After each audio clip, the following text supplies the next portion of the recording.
Louisa Nicola, welcome to the show. Oh, it's so good to be here. It's good to have you.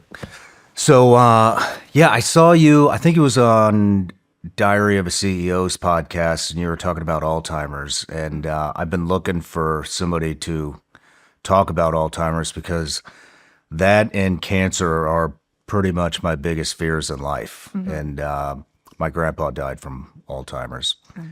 And it just seems to be growing more rapidly. I just read something. I think it's that 7 million Americans have Alzheimer's, and by 2060, it'll be almost 14 million. More? Yeah, it's going to triple by the year 2050. Holy shit. So currently, the statistics are around 60 million people worldwide have that disease, so it's going to triple by the year 2050. Man. Yeah.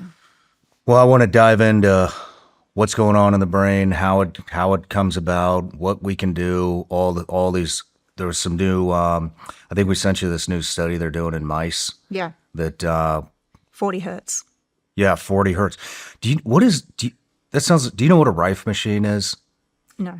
It's like holistic type stuff. It shoots frequency through your body. Oh yes, yeah, and there's a lot of science. I love that you said it was a mouse study. Right? It was done in mice because it's very hard to replicate these studies in humans, although I think it's really phenomenal. I think using these 40 hertz, whether it's signals from light or sound, I think it's actually, really great for the brain.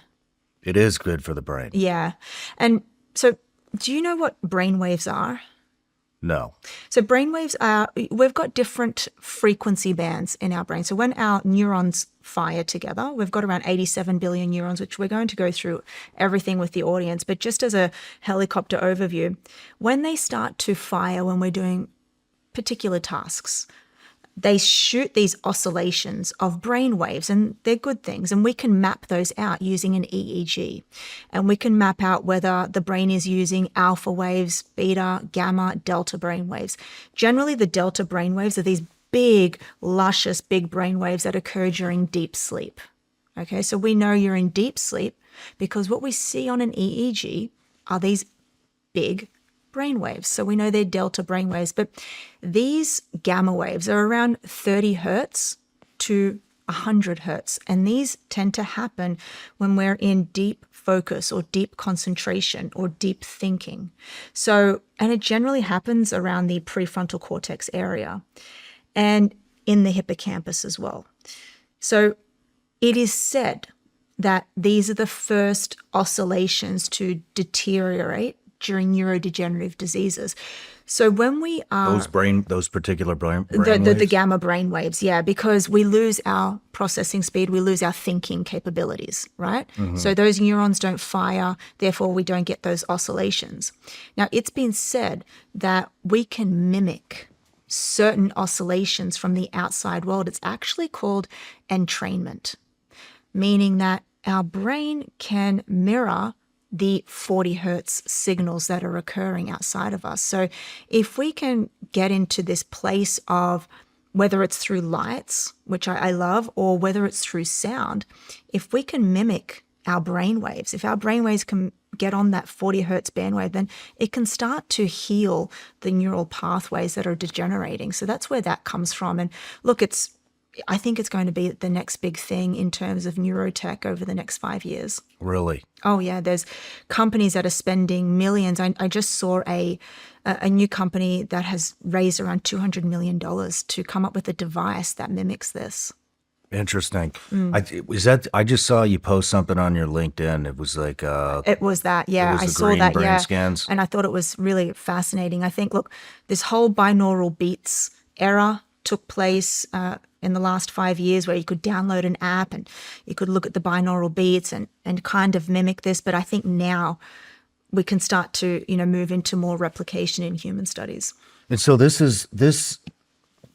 I found this on Twitter right after I saw you on Diary of CEO, and said MIT researchers cleared 50% of Alzheimer's plaques using 40 hertz sound waves. So if the 40 hertz is, where does the plaque go? Yeah, it's so basically, we're going to have to do a whole, we're going to have to learn all about this. But that tweet wasn't entirely true because the study they're referencing actually used both light and sound.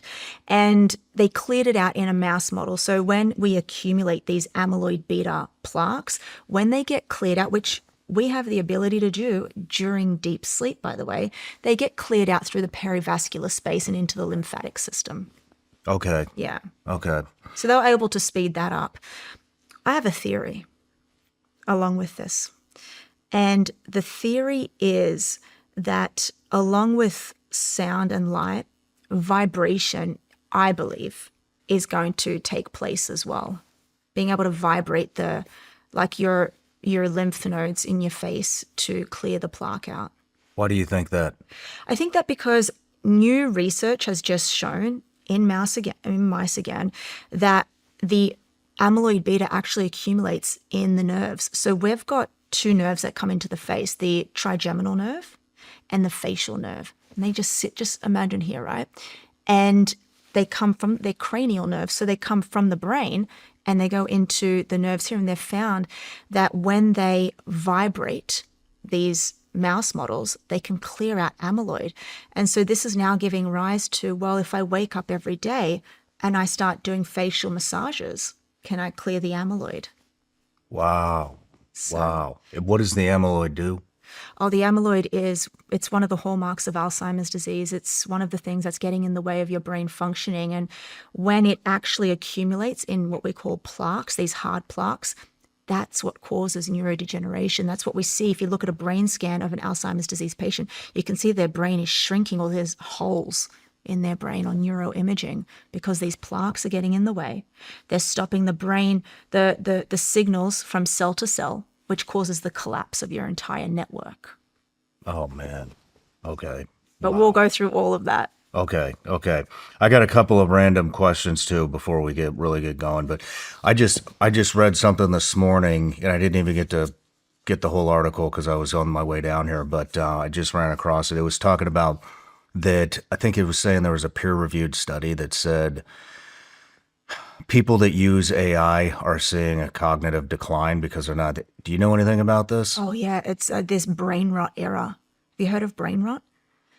I'm pretty sure I have it. It's But I'll tell you what, I'm actually afraid of kids right now because this brain rot era is basically what you're doing is you're looking and scrolling at dumb content, right? Content that is not allowing you to think. And your brain, which we'll learn, is basically, it uses the analogy, use it or lose it.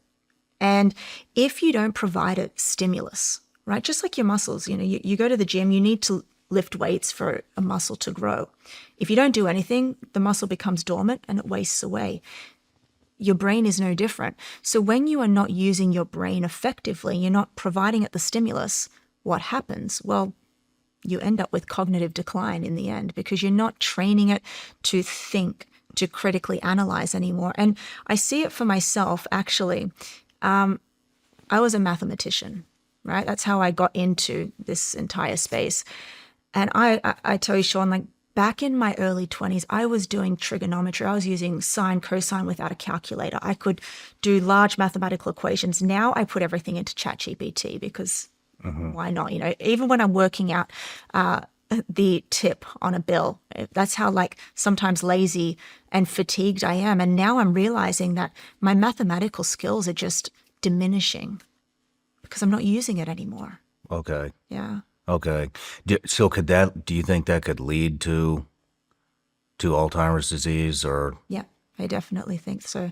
I think that if we don't use AI effectively and we're using it for this brain rot era, and the more times that we're spending on social media, scrolling this dumb content, we are leading ourselves towards mild cognitive impairment, which is the pre-dementia state. And once we're in there, we can't get out of it. And it's just a slippery road down to Alzheimer's disease. So could that alter your genes? I'm just curious. no, It couldn't. no. It wouldn't, like evolution or anything like that. It wouldn't be passed down eventually. I know what you're I do, I've actually been thinking about this often, like what's our brain going to look like due to evolution in the next 1,000 years, right? And you can map this out using AI, and it's quite interesting. It actually shows larger brains, but I don't think it can alter the genes. I think it can just change the functionality Okay. of our brain. Okay. It's going to be a fascinating conversation. Let me give you an introduction here real quick. Louisa Nicola, an Australian-born neurophysiologist, human performance coach, and clinical brain scientist who has spent over 13 years studying the brain, founder and CEO of Neuro Athletics, host of the Neuro Experience podcast, and have published peer-reviewed research in leading academic journals. You were on track for the Olympics as a professional triathlete representing Australia on the world stage until a car hit you, and that changed everything. Your mission now is to end the Alzheimer's disease. So I'd like to kind of start with the Olympics and the accident, and I would like to know what happened and how that got you into this. I think as an Australian, so my parents were born and raised in Cyprus, and then they migrated to Australia. And I was born in Australia. As an Australian, we all learn how to swim, right? It's like part of our curriculum to actually move forward in a particular subject, PDHPE in year 8, you have to be able to swim a certain distance with your clothes on. So I was always a natural swimmer, gifted swimmer. And for fun, I decided to enter a triathlon, and I ended up winning in my age group, right? As you do. I didn't have the best bike and running skills, but I won. And then that led to my career in being a triathlete. So I had a team. I trained rigorously. Shawn, I was training anywhere from 30 to 40 hours a week. We would do morning sessions, midday sessions, afternoon sessions. I lived and breathed triathlon. I only spoke to my teammates. I had my coach, obviously. He was an ITU, International Triathlon Union, special trained coach. And he said, we're going to get you on track for the 2009 Beijing World Championship Series. So in order to qualify for something like this, and they take 3 from every, in terms of like gender, age group, from every country. So you have to make top 3. And in order to do that in Australia, you have to race at least 10 races in that season and get a podium finish. So I did that, and I qualified for the Australian World Championship category. So I was off to Beijing, and it was probably the greatest time of my life. You know, you're in your, I think I was around 23, if I'm corrected, maybe 24. You're at your peak cognitive health. You don't have too many demands. I was living at home. I didn't have any expenses really. So my entire brain was just set on triathlon. And 2 weeks prior to racing and going to Beijing, we set out to do a 200-kilometer bike ride. And I went out to do this with 2 teammates. And do you know anything about triathlon? Not much. So when you're on the road and you're traveling at a certain speed, I think we were going at around 30 to 40 kilometers an hour. And we were getting to the 100-kilometer mark, and we had to do a U-turn. And this was on a road. And we do something where we tailgate each other, right? And so we were doing 2 kilometers at a time, and we'd switch. So it was my turn. I was on the back, and the back cyclist is always the one that's directing, because you have to look behind to see if there's any cars. And instead of going onto the road and merging, we stayed in the lane where it's the bike lane. So there's 2-lane road, bike lane, and then a guardrail. So we were traveling up this bike lane, and I looked behind and I saw a car, and I said, "Hold up, there's a car." So we stayed in the bike lane. We saw the car go past us, so we merged into the lane. I saw another one coming really fast. So the speed limit at that time was 80 kilometers, and he was coming up really fast. So I signaled to my teammates, "Let's get back in the bike lane. He's going fast." As we were getting into the bike lane, the driver, who was 85 years old, traveling around 120 kilometers in an 80-kilometer zone, he caught us, and he was looking at us, and he wasn't concentrating on where he was going. He actually followed us just by pure I don't know, Oh, man. pure signal. And because I was on the back, he slammed me into the guardrail, and then my bike obviously clipped the boys. The first one went flying like a couple 100 meters up. The second one, his bike snapped, and I was actually squashed between the guardrail and the car. So I had to forfeit my title, unfortunately. And I was devastated. I was in hospital. I had surgeries. My leg was in a cast, broke a few bones. And so I was out. He had dementia, didn't he? Well, to be honest, we don't know what he was doing. He was very shocked himself. I don't know what, he had been driving for at least 2.5 hours without a break. And I don't know if it was clear that he had dementia, but now that I look back, I think to myself, like, A, how lucky was I?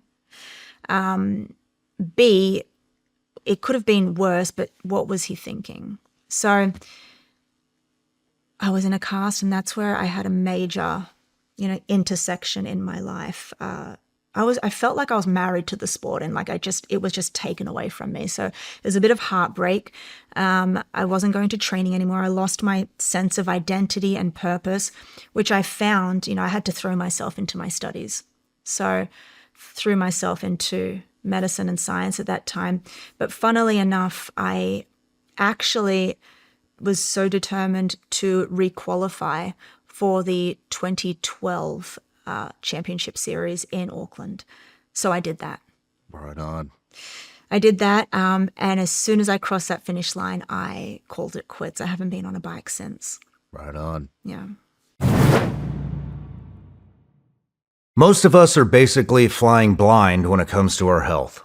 If nothing feels wrong, we assume everything's just fine. That's how it's always gone for me with standard checkups. You get a quick once-over, hear that your labs look normal, and walk out without any real understanding of what's actually happening or what to do next. That gap is exactly why what Superpower is building stands out to me. It's one simple blood draw with over 100 biomarkers, and suddenly you're seeing everything: heart health, hormones, metabolism, vitamin levels, and even environmental toxins.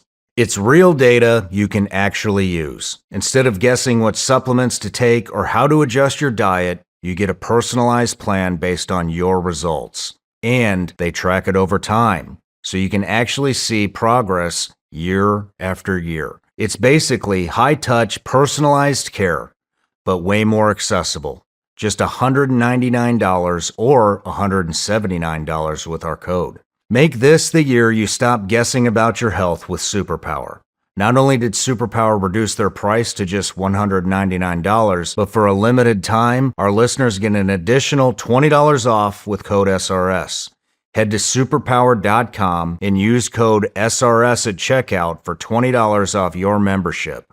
After you sign up, they'll ask how you heard about them. Tell them we sent you.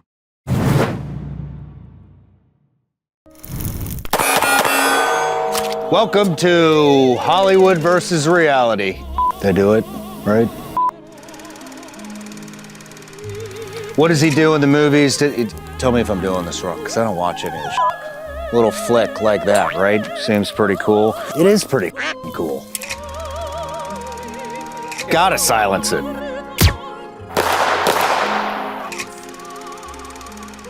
In another lifetime, I did gun reviews for a living.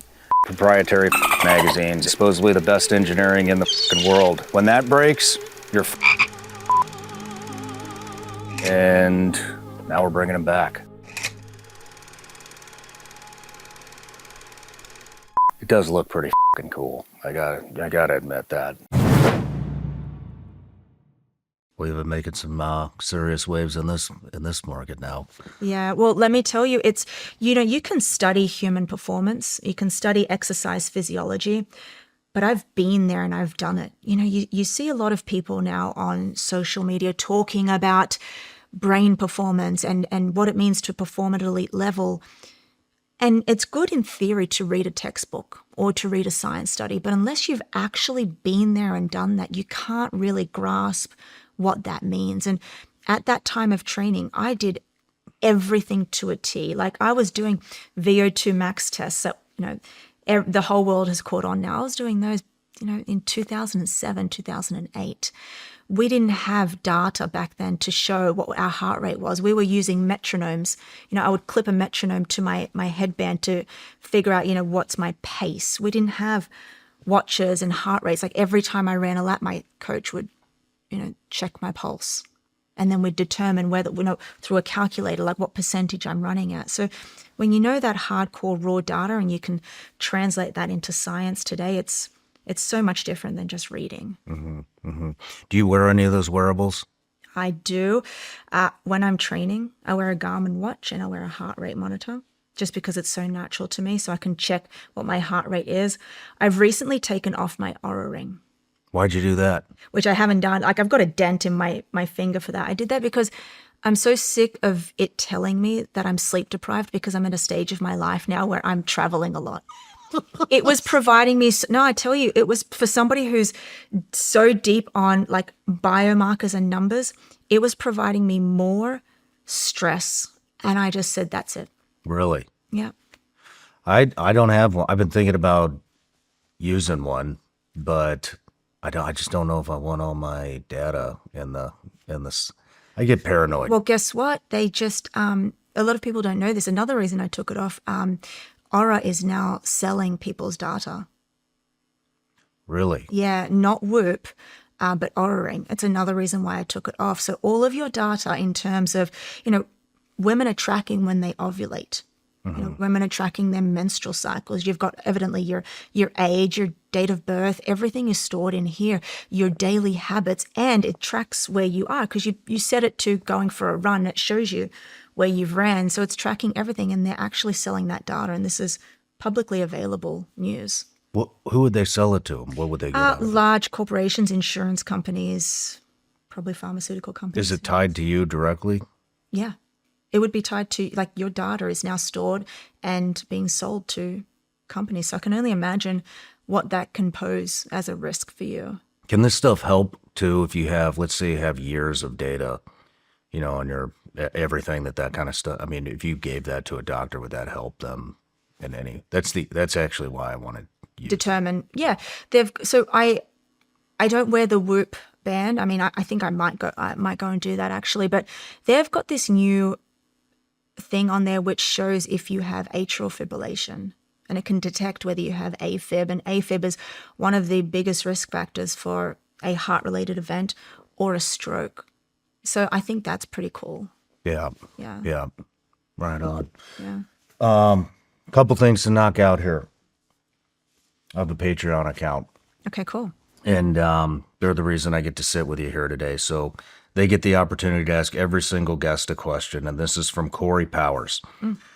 From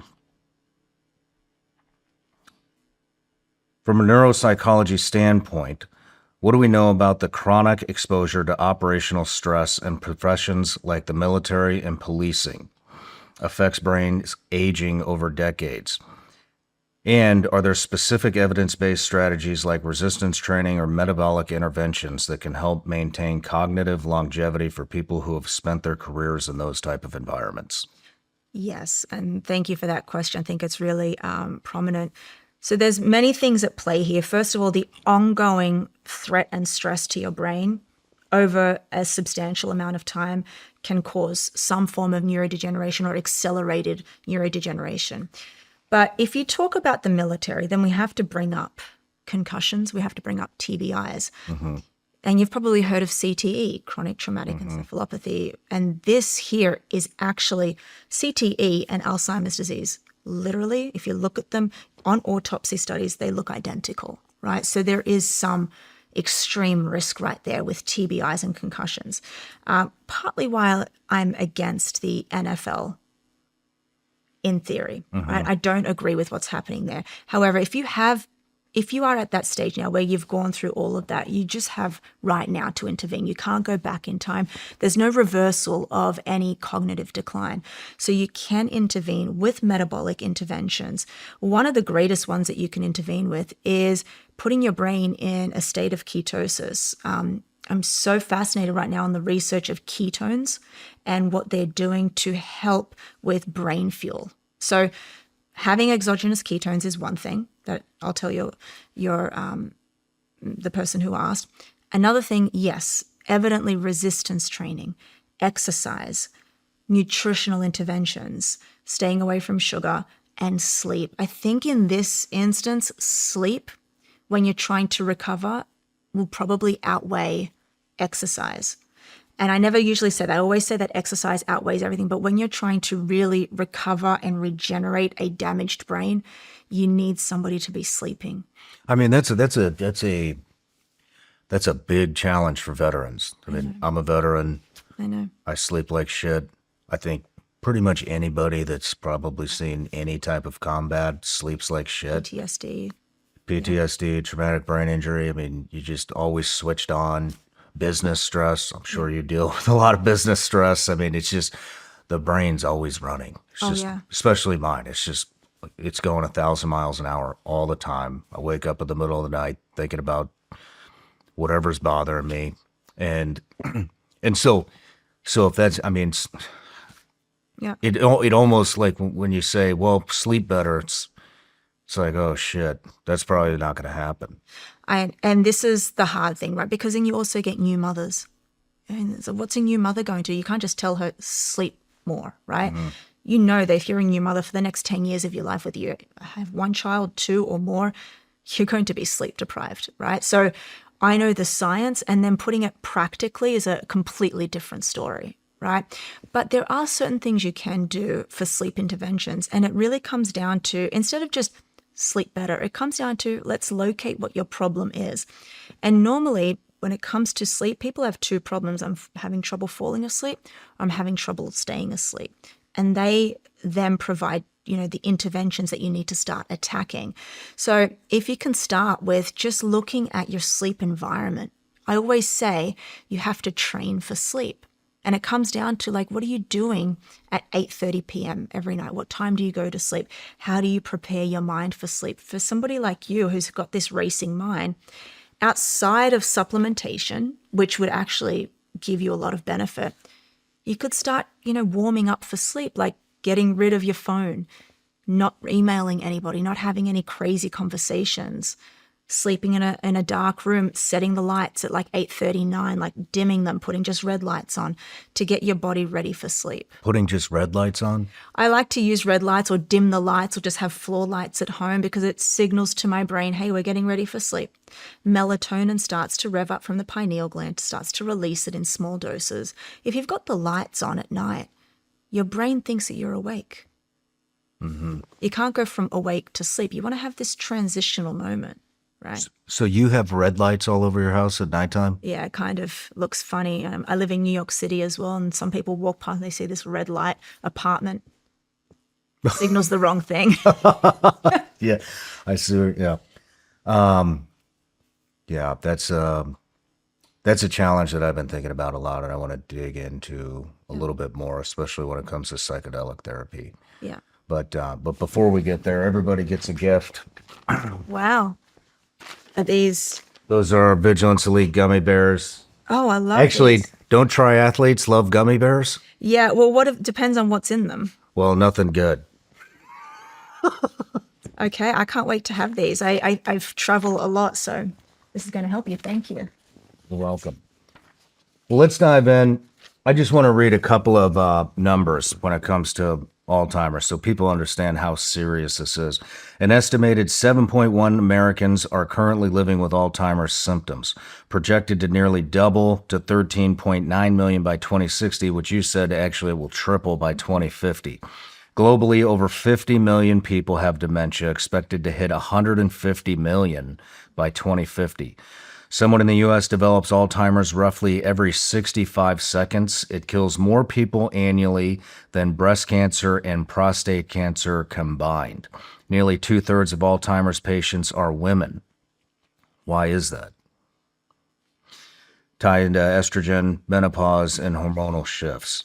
So I think before we go any farther, can we just talk about what is Alzheimer's, dementia, and how does it happen? Yeah, I love that we're talking about it because I just want everyone to know this is not a disease of old age. We used to think it was. And when I first started in a hospital, working in a hospital, I thought Alzheimer's and dementia was just a disease that you got in your 70s and 80s. Is this even an organic disease? What do you mean by organic? Is this... So I've read several different articles that say cancer is not an organic disease. It's from all the pollution and shit that we're putting in the earth. Parkinson's is a man-made disease. Alzheimer's disease is a preventable disease. And in my opinion, it is also a man-made disease, Alzheimer's disease. Let's talk about dementia. So dementia is the umbrella term. It's not a diagnosis. Dementia is not a diagnosis, right? It's a term that we use to describe symptoms. It actually comes from the word demented. So as you get older and you lose your processing speed, that's your ability to think fast, right? Speed of decisions. You get slow thinking, and your memory starts to decline. These are all cognitive functions. We use them every day. And when they start to decline or become demented, that's what we call dementia. So that's what dementia is. Underneath dementia, right? Think about it's the umbrella term. Underneath it sits various forms of dementia. We've got Parkinson's dementia, right? So if you have Parkinson's disease, you have some cognitive demented states, so you have Parkinson's dementia.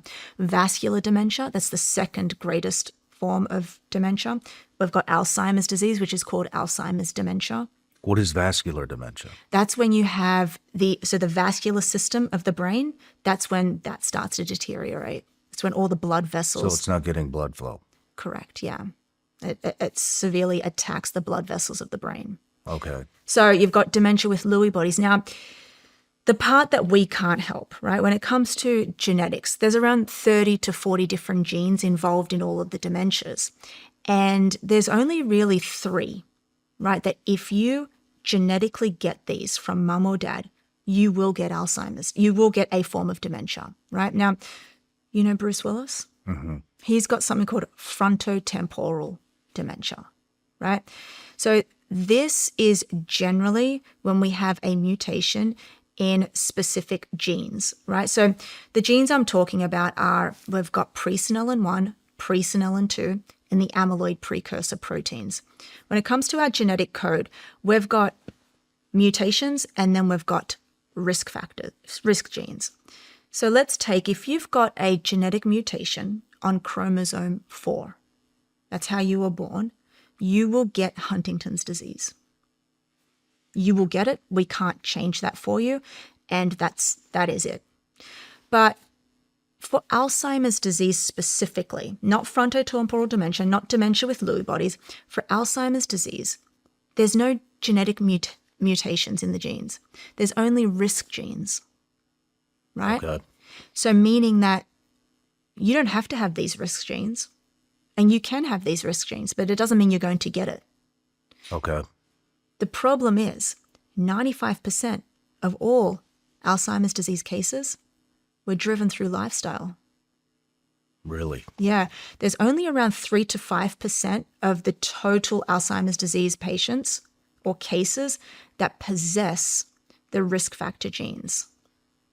Could you say that again? Did you say only 3 to 5%? 3 to 5% of all Alzheimer's disease cases were driven through genetics, meaning that 95% of all Alzheimer's disease cases were driven through lifestyle interventions and factors. I feel like that's good news. It's good news, it is, because it means that you have agency over your brain. Mm-hmm. It means that you have agency over this disease. It means that you don't have to be scared, like you mentioned earlier. I am not scared of Alzheimer's disease.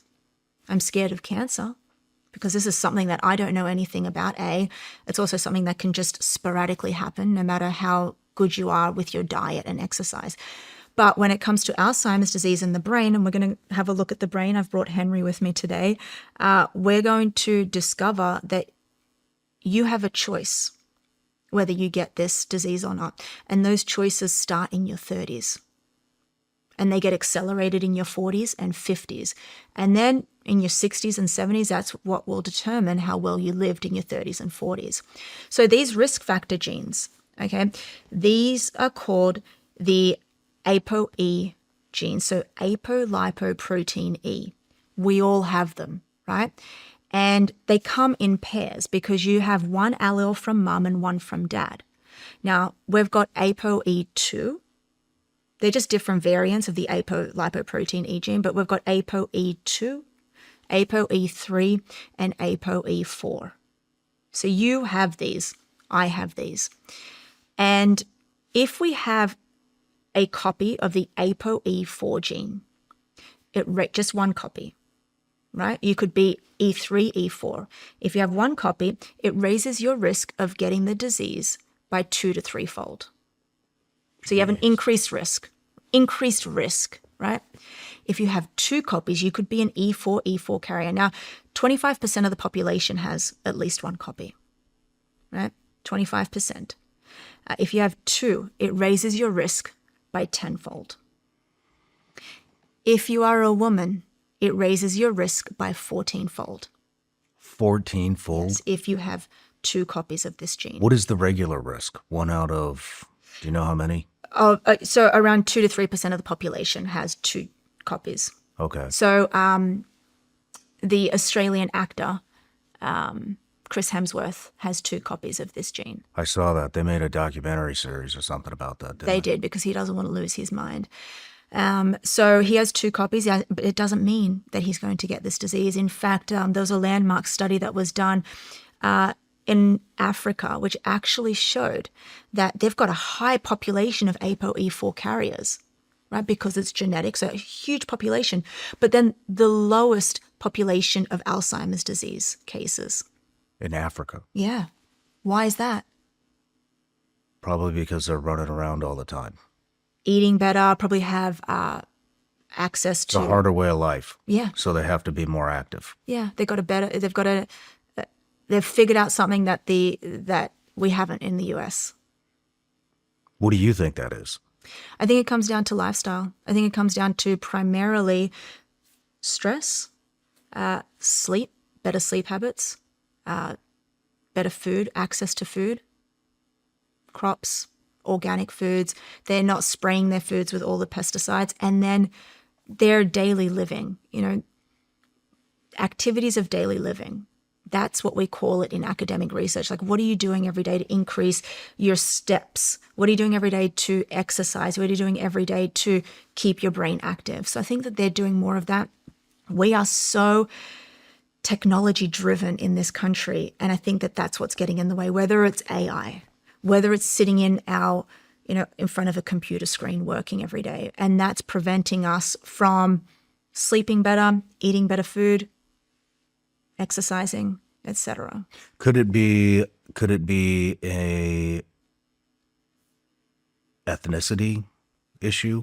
Is it higher in white people than it is in black people? No, it's said that it's higher in ethnic, in the European countries, and this is all just because of genetics. You pass down your genes. Mm-hmm. By the way, you can test for this. Mm-hmm. You can test if you're an ApoE4 carrier or not. Some people choose not to because they believe, well, I'm doing everything I can anyway. Mm-hmm. And while that's true, I believe that everyone should get tested because you want to know if the bus is coming, right? And if the bus is going to hit you, because then you can intervene even better and harder. Okay. Yeah. Okay. So what, Dan? Let me introduce Henry. Okay. So for everybody watching, so this is Henry, and I'm going to just perform a craniotomy right now. We've just taken his skull, and I just want to use the brain just to properly show you. So the brain is around 2 pounds, right? And it actually feels like hard jello, like tofu, right? And it consumes 20% of all the energy that you consume every day. So it's a hungry organ, right? And it's comprised, you've got 2 hemispheres, we can do this. So you get 2 of everything. In the hippocampus, we've got 2 because you get 2 on each side. This green part here is called the cerebellum, which is Latin for mini brain. And here is the brainstem. The brain has around 87 billion neurons. Neurons are brain cells. We've got different types of brain cells. We've got glial cells as well, which we'll go into. But here's the fascinating part. See these red vessels here? Mm-hmm.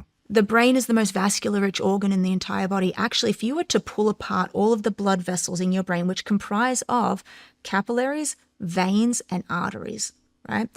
If you were to pull them all apart, it would span 400 miles. Wow. So it's a vascular network tightly dense in this 2-pound blob, right? And these brain cells are responsible for everything you do, right? Everything you do, everything you are, everything you think, everything you feel comes down to how your brain is functioning. That's all. So there is, the reason I got into this in the first place was when I was studying mathematics, there was a neurophysiologist that we had to study. And back then I was like, what's a neurophysiologist? And his name was Warren McCulloch. And he teamed up with a mathematician. His last name was Pitts. And they were able to come up with the algorithm for how neurons fire. It was phenomenal. It's such beautiful work. And in fact, that algorithm and that mathematical equation is what printed the neural network that we know today, which is AI. Wow. Yes. And it's so beautiful. And he's got a phenomenal book, which I read all through doing my thesis. But when I figured this out, I remember talking to my professor, and he said to me, McCulloch knew that when that neurons either fire or they don't. And it's dependent on a mathematical code. So your neurons either fire together. So neuroplasticity is when neurons fire together, they wire together. So we knew that.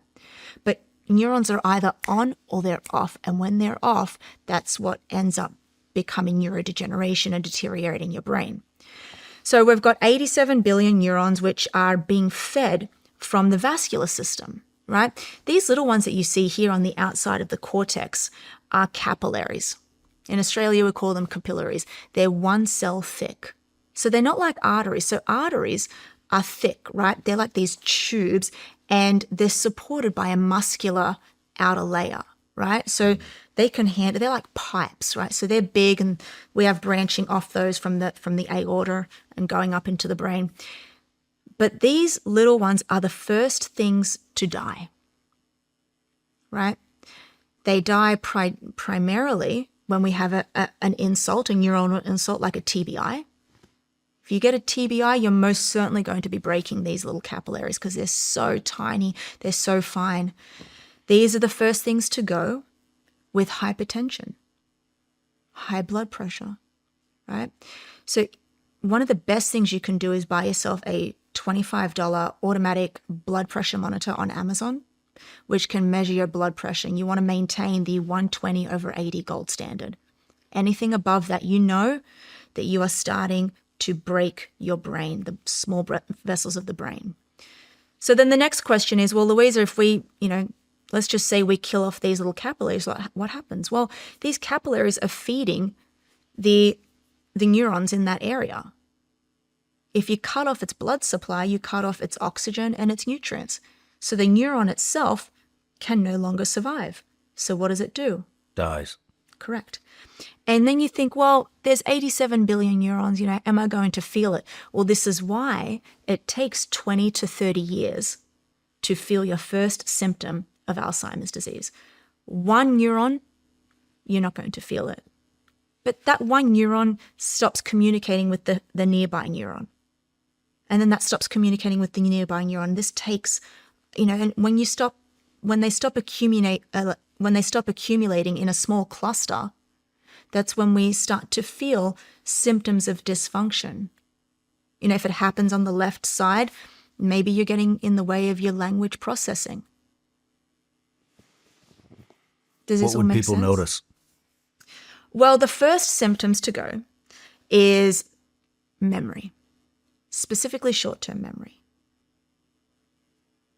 Forgot my keys. What's that person's name? You walk into a room. Why did I come in here? What was I getting? You walk out of the room. Faces start to become distorted and you start to forget certain things. Short-term memory. Long-term memory doesn't really get affected. So that's the first thing to go.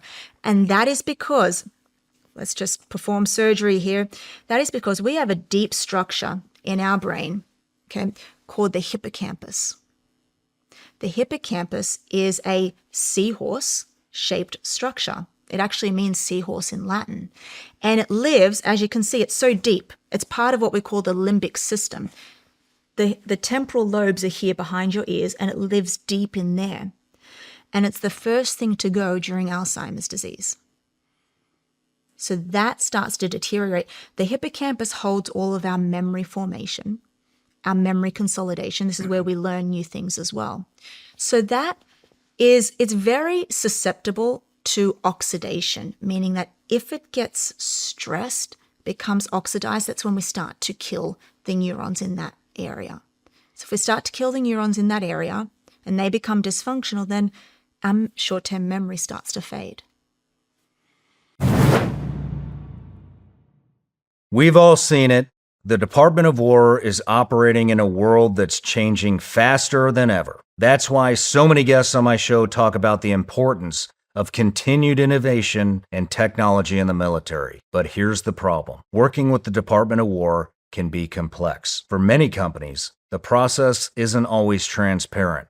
It's hard to know who the right stakeholders are, where the decisions are made, or how funding actually moves. Even when you get the right conversation started, you often hear the same responses. We like the technology, but funding is already allocated. Or check back next fiscal year. That leaves a lot of capable teams with strong products, but no clear path forward. That's where my friends at SBIR Advisors come in. They've built a team of over 60 former acquisition officers who spent their careers inside that black box. They help you find the right buyers in the Department of War, find the money, and write winning proposals so you can get on the right contract and fast. Since 2020, they've helped small businesses like yours win over $600 million in government contracts. And they're a 100% veteran team dedicated to one thing, getting the best technology into the hands of the people who need it the most, the warfighters. If you're serious about selling to the Department of War, go to SBIRadvisors.com. That's SBIRadvisors.com. And if you mention my name, you'll get the first month free.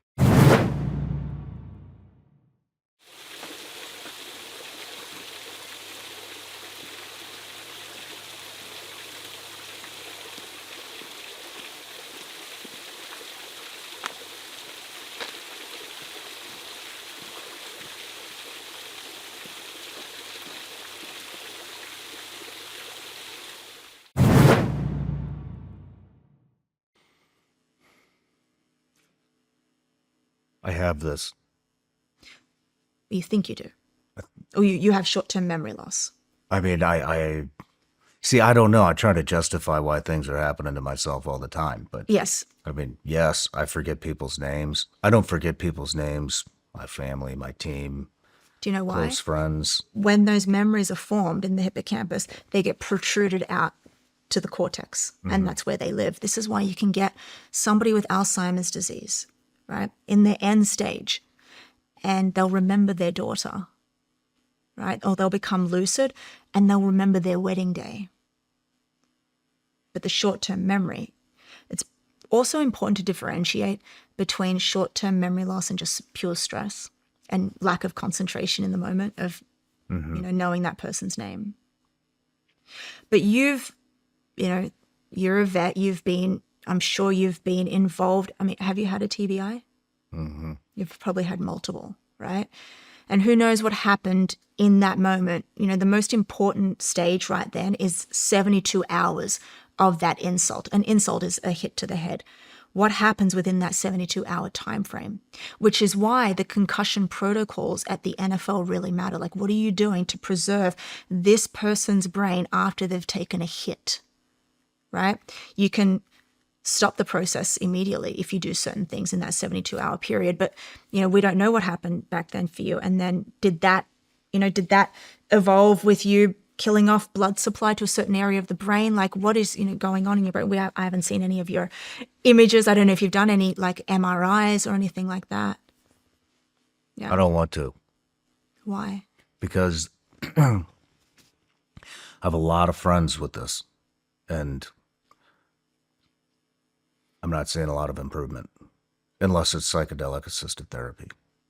And that's, and I know that you've taken Ibogaine. Ibogaine, yeah. I think that's going to be also something big, especially in the state of California, where they're looking at this now on people with major depressive disorder, people with clinical depression. They're going through this, and I think it's great as well. But I also think it's wonderful to see other interventions that we could use if you knew what was happening in your brain. Right? But I forget words sometimes when I'm talking. I mean, are these signs? They have to be, right? Yes. I mean, they would be definite signs of mild forms of mild cognitive impairment. So when it comes to Alzheimer's disease, this is what happens, right? You get something called subjective cognitive impairment. It's when you first start to notice these signs, brain fog, right? Brain fog where you can't remember things. And then after that, if it becomes more persistent and you see it in different areas of life as well, slurring of words could be a language processing issue. This, if you get diagnosed with mild cognitive impairment, there's a test that you can take. It's called the MOCA test, MOCA. You get a score out of 30. It's a free test, Montreal Cognitive Assessment. You can do it. It doesn't take long. If you get 30, that's great, right? If you're getting if you're getting around 25, you've got mild cognitive impairment, right? So, or even 26, mild cognitive impairment. This MCI state lasts around 20 years. And the problem is it accumulates and accumulates. It's like compound interest, right? It's not that you get it now and then you're just going to stop it. Now you're on the road, okay? Let's imagine, right, where we live our lives up until 25, the brain fully forms at around 25 years old. That's it. And that's why that age is so beautiful. When I was training like triathlon, my brain is still developing. It's firing 22, 23, beautiful. But then you are survived in those by your age. You can get hit in the head, right? And yes, it's going to do some damage, but you are survived by your growing of your brain due to your age and the healing process that takes place. But at 25, evolutionarily, evolution stated, that's it. Reproduction is over and we no longer need to survive anymore, so we're going to die. That's evolutionarily why we stopped growing at that age, our brain. But now we're living longer because of penicillin, antibiotics, and vaccines, right? So now we're living till 100. So our brain wasn't built for that. It wasn't built to survive up until 100, let alone 120 or 30, right? So we're at this critical point at 25, and that's when we really need to start to protect our brain. Okay. So it cannot be reversed. No. But you can stop it. No, so you can stop the snowball effect. No, you can slow it down. You can slow it down. Yeah. To my date, there is a prominent neurologist who believes that he has reversed Alzheimer's disease. He's written a book on it. I think that is unethical. I think it's extremely difficult. I've never seen it. It's never been seen in academic peer-reviewed literature. I don't believe it's true. I tell people that Alzheimer's disease is a diagnosis that is similar to end-stage cancer. Okay. How so? If you've been diagnosed with an aggressive form of brain cancer, it's called the glioblastoma, right? I'm in neurosurgery. I work in neurosurgery, and we've got a tumor board, and we've got, the neurosurgeons are constantly being, thrown cases of glioblastoma. We know that has a 1 to 5 year survival rate. You don't really survive that. That's end stage, right? And we don't know it's not something that you can prevent. It just happens, right?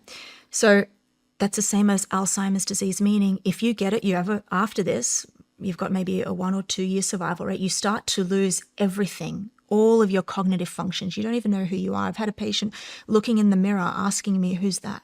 She's looking at her and she thinks it's another person. You lose your cognitive faculties, right? So to say that you've reversed that is a really serious thing, and I don't believe you can do that.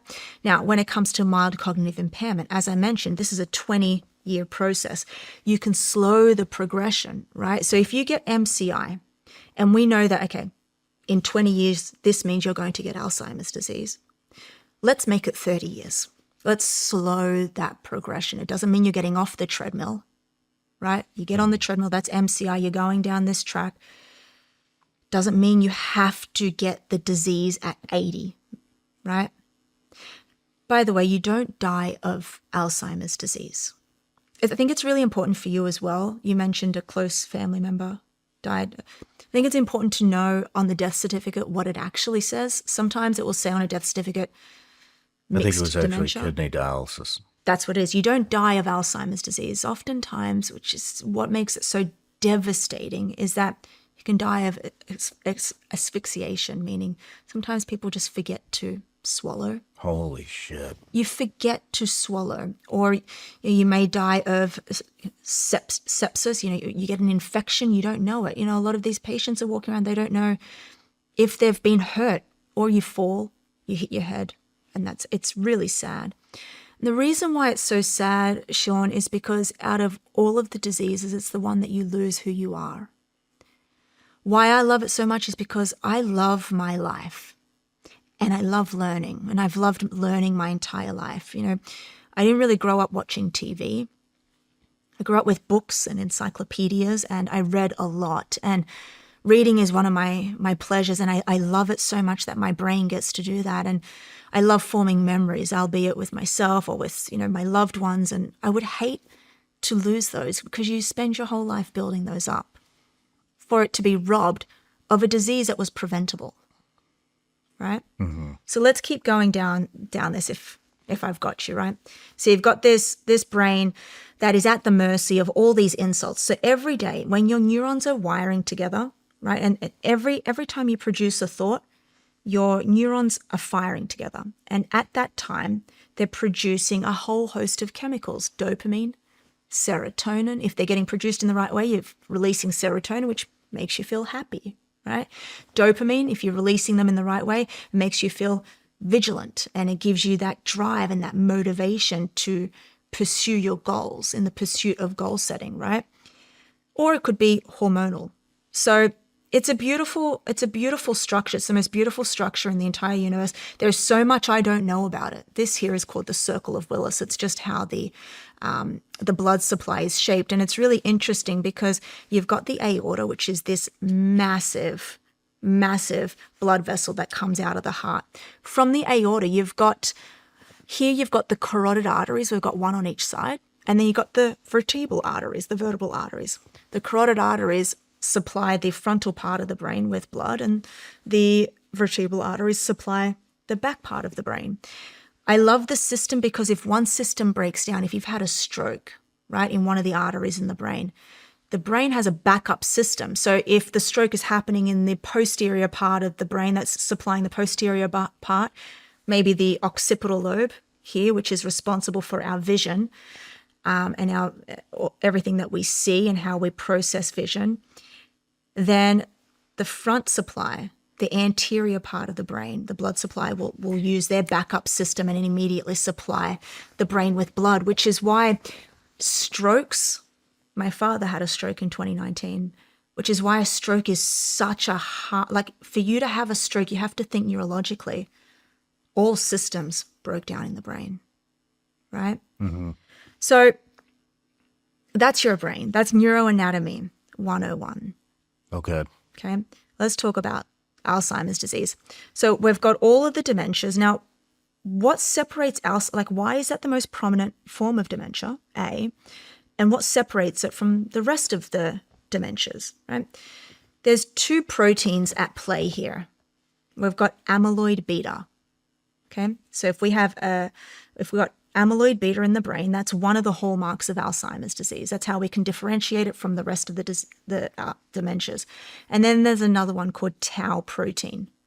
Now, amyloid beta lives outside of the neurons. Tau protein lives inside of the neurons. So we've got two attacks. one that's getting in the way. So the way the neurons are structured, the 87 billion of them, they've got a cell body just like the cells in your body, but then there's an axon that comes off it. So think of a tree. You've got the roots and then you've got the tree trunk, right? So that's the axon. Okay. Okay. And then the branches are the dendrites. Okay. And then the leaves are these little dendritic spines. The leaves, okay, the dendritic spines and the dendrites communicate with the other dendrites. So imagine two trees forming together and the leaves are touching. That's how you produce your actions. They're called synapses. Okay. Right? And so when we get that pruning around of the synapses, that's what causes the degeneration and our network system starts to fail. Right? Mm-hmm. So outside of the tree trunks, in the air, which is also the cerebral spinal fluid, that's where amyloid beta lives. And in the tree trunks themselves, that's where tau protein lives. So you can imagine, first and foremost, if we get the buildup of amyloid, what happens? Well, the leaves can't communicate anymore. They get stuck like glue, right? They get stuck. And then if they can't communicate and they're stuck like this, they just die. So where does that amyloid come from? Where does the buildup come from? I'm going to take you in history now, and I'm going to give you something that's really, it's going to make you maybe hate science or medicine or institutions, which I know that I already hate you've got something to say about that. In 1901, the first ever, this is how Alzheimer's disease became a thing. A woman was experiencing a form of delirium, and her husband thought she was crazy and she needed to be in a psych ward. So he took her to the hospital, and the neurologist, at that time, he was around 34 years old. His name was Alois Alzheimer. And he took this patient.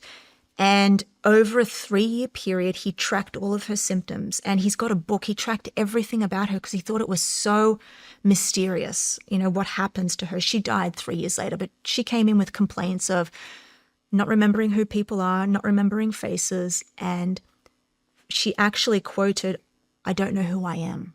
They couldn't understand why. They just thought that she had delirium, right? She ended up dying of sepsis like three years later. What they did was they donated her brain, and Alois Alzheimer was able to look into her brain on an autopsy, cut her brain and look under a microscope, and he found these plaques, right? And when he scanned it and investigated it, he found that it was amyloid, okay? It's a protein. It's an antimicrobial peptide, right? So stay with me. It's just a protein peptide. He found it. So since 1905, there was this whole theory that Alzheimer's disease, they called it after him. If you get this form of delirium, it's not delirium anymore. It's called Alzheimer's disease after Alois Alzheimer. And they were able to stain these using silver staining to show that, okay, they've got these amyloid deposits in their brain. So then Alzheimer's disease became something called the amyloid cascade hypothesis, right? In 2003, this is what we thought was if you get a head full of amyloid, you've got Alzheimer's disease. This is where it gets so interesting and really frustrating. In 2003, there was a scientist, he was a French neuroscientist, Sylvain Lesner, at the University of Minnesota, was working in a lab to try and figure out Alzheimer's disease. And he found that a specific type of amyloid in the brain, before it becomes these hard plaques, they're soft oligomers, right? So they become soft and then they accumulate and they become these dense plaques. But before they do that, they're just these little oligomers that are floating around, and they're actually not neurotoxic, right? They become a monomer and then an oligomer. And then when they start to accumulate, that's when it becomes dangerous. He found in 2003 in mouse models that these oligomers, which is actually called amyloid beta 56, that is the sole cause of Alzheimer's disease. So it was so monumental in 2003, right? This paper that he put out to show that we can solve the amyloid cascade hypothesis if we intervene and stop this oligomer from becoming the actual plaque, right? Mm-hmm. foundational. Do you know what happened then? He got cited 2,300 times, which is huge, right? Immediately, he got a $7 million grant for his own funding, and then the NIH put $300 million per year towards formulating or replicating these studies and formulating pharmaceutical interventions to attack this, right? And this was the biggest thing in academic research. And it wasn't until 2022 that they found that it was fraudulent. Holy shit. Are you serious? So all of the papers he put out, he did around 40 of his own papers. What he did was, they've got these Western plots that you have to put in academic research. They were all fake. So all of the images he put into, and by the way, guess where it was first printed in 2003? The journal Nature. Nature is the most prestigious academic journal in the world. It is a high stringent journal, and yet a neuroscientist at the university, and he only quit from his tenured position in 2024. He resigned or was fired. This is the biggest scandal in the amyloid cascade hypothesis, and I'll tell you why. $300 million went towards funding something that never existed. They were never able to replicate these studies, and labs all over the world were getting funded to replicate this amyloid beta 56. They were going, okay, great, how can we replicate this? No one was able to replicate it over a 20-year period, right? Why didn't people intervene earlier? This is a high stringent journal, the most stringent journal in the world, and yet you didn't realize that these images were manipulated? How he manipulated them, I'm not sure. And when it came out, you have to think what this did over a 20-year period. They were putting all of these patients through these phase 3 trials to see if we could replicate these replicate drugs that could come in and clear it out. What was happening during that time? Well, nothing, like pharmaceutical companies spending billions of dollars for absolutely no reason. We lost so much, integrity in science, B, integrity in peer-reviewed processing and academic integrity. I mean, it's the biggest, I would say, scandal that no one's really talking about. I'm not sure why. And it's fresh. It wasn't until, and it was a scientist, it was printed in 2022. They went in, they investigated it, they found that these images were not real. And it's just like, what did we lose in that process? And now we are now being faced with people losing, trust in Alzheimer's disease research. The NIH has now cut the funding completely, which is so sad for people now. But imagine the patients who are going through, you're giving these patients, millions of people over the world, false hope of going through these phase 2, phase 3 clinical trials. Damn. 20 years of effort, all just right in the trash. 20 years of that, from this one man, which I don't know what his motive was. Maybe it was money, maybe it was prestige, because let me tell you, for 20 years he was a king.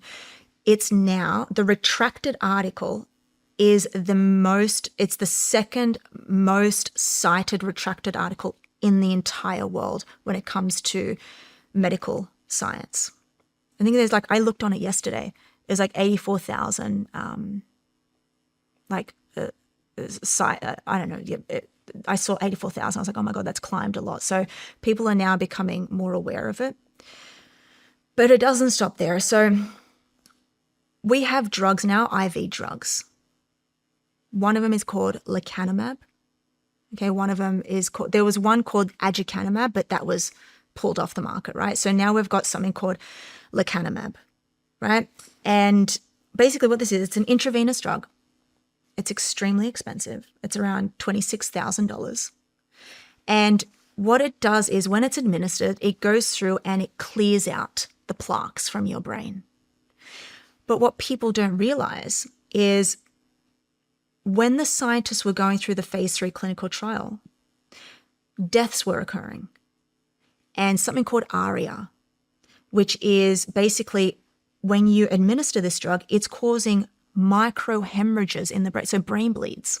And these brain bleeds are causing deaths. And during the phase 3 clinical trial, it caused deaths. It caused 2 deaths. And this was never noted. And the pharmaceutical companies which formulated lecanemab, went through and fast-tracked it to get it approved. So it's still on the market. I get asked every day. Just yesterday, I have a friend of a friend who messaged me and she said, look, I know you know what's going on. My dad just got Alzheimer's disease and she's quite young. She said, my dad just got diagnosed. They want to put him on this IV drug. Can you tell me anything about it? It's the only thing we have right now in terms of pharmaceutical interventions, right? But when you actually have a look, and the New York Times actually posted this back in 2025, huge, huge article. When you look at what it's doing, is a $26,000 administration. Not many people can afford that. You actually need 4 lots of it, right? You're taking so you're with looking at 100,000. Yeah, you're taking with you the plaques, the amyloid beta plaques, right?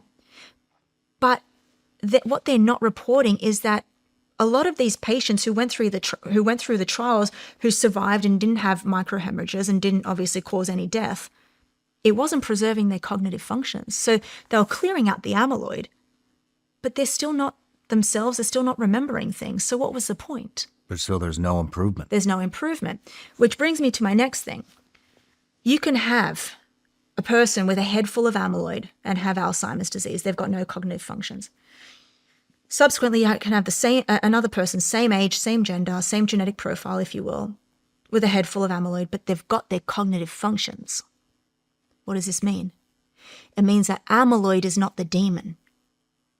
But we have been led to believe that this protein, which is a naturally occurring protein, a naturally occurring peptide, that it's not the problem. We need to stop focusing. But pharmaceutical companies don't want to stop because they've formulated a drug that can eliminate that. But that's not the problem. That's like putting a Band-Aid on it. Mm-hmm. By the way, you get rid of the amyloid, it's going to come back.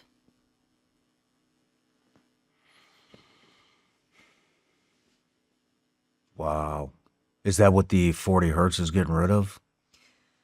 Supposedly, yes. So it doesn't do anything. So, I mean, it gets rid of it. So what we're doing now is, what we're trying to say is, I don't know, it's like, let's give a financial analogy, right? It's like going and spending so much money on a credit card, not thinking about anything over a 20-year period, and then it creeps up to you. It's like, hey, you have billions of dollars in debt. What now? And you're like, oh, I don't know.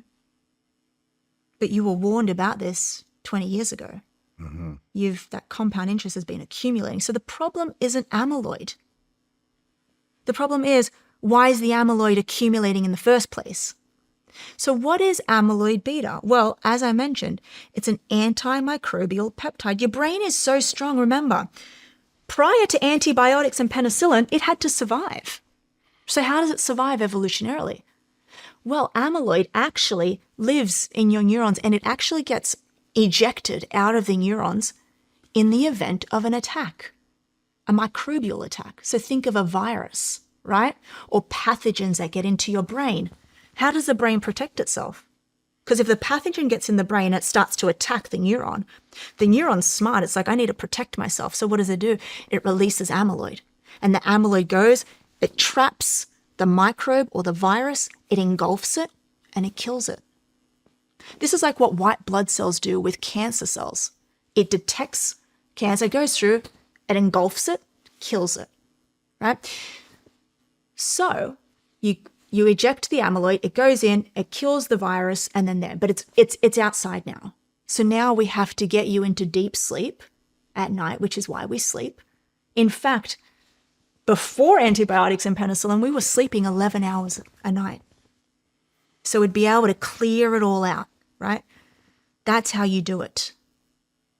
So then you've got tau protein. Now, tau protein lives in the axon, as I mentioned, and if that builds up, it actually causes the collapse of that tree trunk. Shit.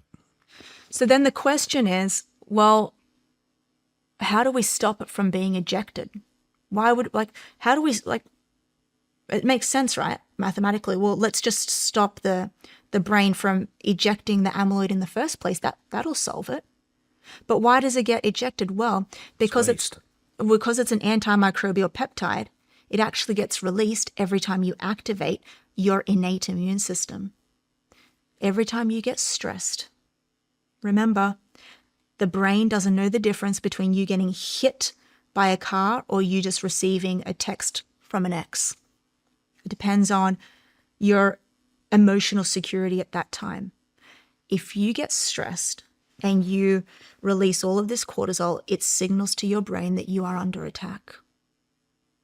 You're running away from a lion.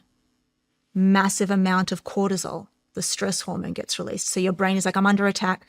Let's release amyloid to protect our brain cells.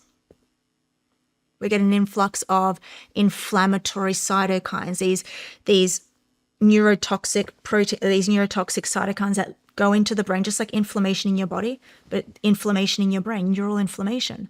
If your brain senses it's got inflammation, it starts to release amyloid to protect you. And when it's first released, when amyloid is first released, it's not harmful.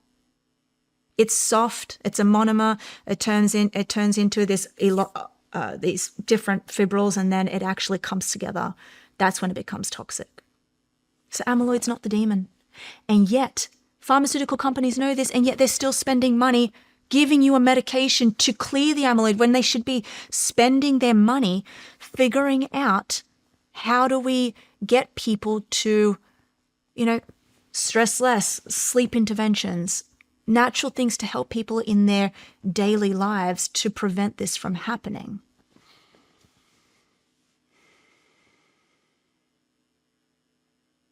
Why aren't they doing it? Just because of the business? Well, there's no money in it.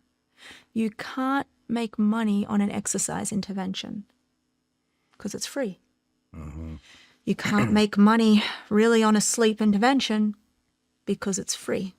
You can make money on a monoclonal antibody, which is the IV drug, lecanemab and donanemab. That's what they are. If you ever hear the word mab on the end of a pharmaceutical, it's a monoclonal antibody. So these are used to go in and clear the amyloid, but that's not the problem. So there's another phenomenon that I want to shed light on, which I think it's really, really fascinating. We have something in our brain called cognitive reserve. I mentioned to you 87 billion neurons. By the way, every neuron has around 15,000 connections. Do the math on that. 15,000 times 87 billion. That is your neural network, and it's firing, right? So the leaves, again, when they communicate with one another, that's a connection. You have 15,000 per neuron. Those connections are your cognitive reserve, right? So we want to keep it in reserve. And the reason why you can have a head full of amyloid at the end of your life but preserve your cognitive functions comes down to your cognitive reserve. Your cognitive reserve is built through everything that you do, right? When you go for a run, you build new connections in your brain. When you see something new for the very first time, you build new connections. This is why a baby's brain is formulating so rapidly, because everything is new to them. Sound, color, anything, light, buildings, everything. Imagine seeing something for the very first time. Your brain has to build a connection. So this happens throughout our life, and you can keep building cognitive reserve. It's really beautiful. But what happens is we stop doing it because we get older and we stop exercising. Actually, a huge risk factor for Alzheimer's disease and all-cause dementia is retirement, because you stop interacting socially, you stop using your brain, you stop providing it stimulus. Therefore, it's not creating new connections. And also, those connections that were preserved, the ones for mathematical reasoning or social connection, if you stop using those connections die off. I mean, that's interesting because you would think it would be less stress after retirement. But that's not what your brain is. Your brain it needs stimulus. Just I mean, you would think that as well, like, oh, why would our muscles deteriorate if we just have less stress? Well, you have to use them and you have to provide it stimulus for them to grow and adapt. That's actually evolution, right? Adaptability. So you provide a strong stimulus and it grows and it adapts. So if you want to preserve your cognitive functions, you need to be deliberately doing things in your day-to-day that's going to be effortful, right? Yes, exercise. But how about reading? I don't know if you agree with me on this. In your amazing studio, you've got so many books, and I'm an avid reader. I think we have a literacy problem in the US right now. A lot of people are finding it difficult to articulate words, to articulate their thoughts, and to even read, because they don't have to, because we've got AI now, or we've got videos on YouTube. Growing up, I didn't have the internet. I know, it kind of makes me feel old, but every time I needed to study something, my father would say, get the encyclopedia. So you'd have to build those connections. We're losing those. So seeing culture, new cultural things, and if you want to age somebody fast, get them talking to the same people every day, get them doing the same things, not challenging their brain, living in a secluded form, talking to the same person every day and not seeing new things. If you want to grow your brain and have an enriched environment, travel somewhere, because you see something new that your brain's never seen before. And every time you see something new, your brain creates a new connection. And you add to that cognitive reserve bank. Let me tell you, you want that bank. You want it there because you never know what's coming your way. You don't know if, you have a tragic accident where you be concussed in the head. You don't know if you're going to get a virus that will engulf your brain. You want to be able to have so much reserve there to overcome any insult that it takes. What is a person with Alzheimer's experiencing? I mean, I think pretty much everybody knows what it is from the outside, but what is the person actually experiencing? Is it stressful for them?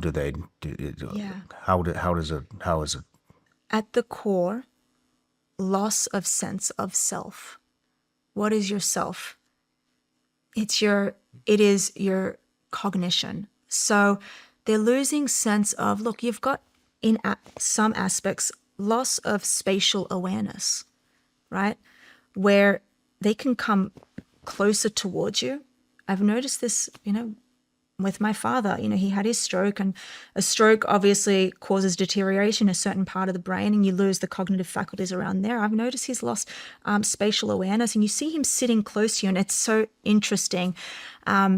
He sits so close to my mother now on the couch. He doesn't realize where he is in space and time. You can forget, obviously you can forget certain things like walking into a room, yes, but to a larger extent, you can be driving, which happened to my father as well, which I don't think he should have been driving. He was cleared from the doctor because his eyesight was fine, cognitive faculties were fine. He was driving, he forgot to hit the brake, right? He went straight through a traffic light, car tumbled down, he was left upside down, and he had no idea what happened in that moment. And he's miraculously, because of God, I believe he was fine. He came out without a scratch, but the car was torn apart. I asked him, what happened? His brain didn't relay in that moment, in that split second, red light, stop. Which he knows, but just didn't happen in that moment.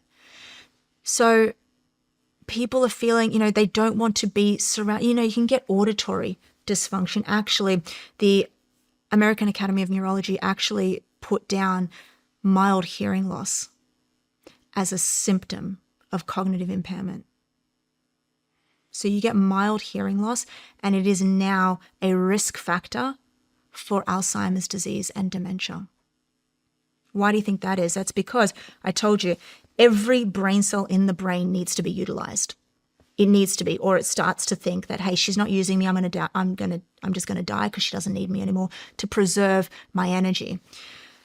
Your ears are here, right? And your ears are connected to the cells in your brain, which is in the temporal lobes of the brain. Remember, that's where, deep in the temporal lobes, that's where the hippocampus lives. If you're not using the cells around here, because when you hear sounds, you need to process those sounds in your brain. So you need to use this part of the brain to process sounds. And if that's becoming dysfunctional because you can't hear anymore, then those cells in the temporal lobe start to die, which is why with the military, I spoke at the inaugural military convention on TBIs and sounds. People think the TBIs, it's just the hits to the head. It's the sounds. The massive explosions that can cause mild hearing loss. And actually, a lot of the vets there had hearing aids, which I love. Hearing aids are phenomenal because they can help you preserve your cognitive functions. If you start to, lose a sense of sound, then that can deteriorate your brain. The back part of our brain, the occipital cortex, we don't see with our eyes.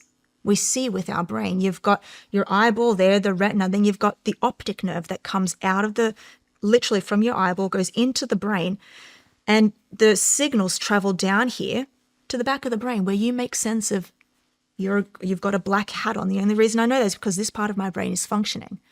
It tells me what the image is, and then it relays it back to the frontal cortex. That's the executive processing part of the brain that gives you the idea that, hey, that is a black hat that you are wearing. That becomes slower over time, right? If you've got Alzheimer's disease or if you've got mild cognitive impairment, that rate and that speed becomes slower. So you'll see something happening, but it takes you a long time to process it. Okay. This is why some people who have got a lot of cognitive overload when they're driving and they're trying to figure out where they're going, you just need your eyes, but they're like, turn the music down. I need to see where I'm going.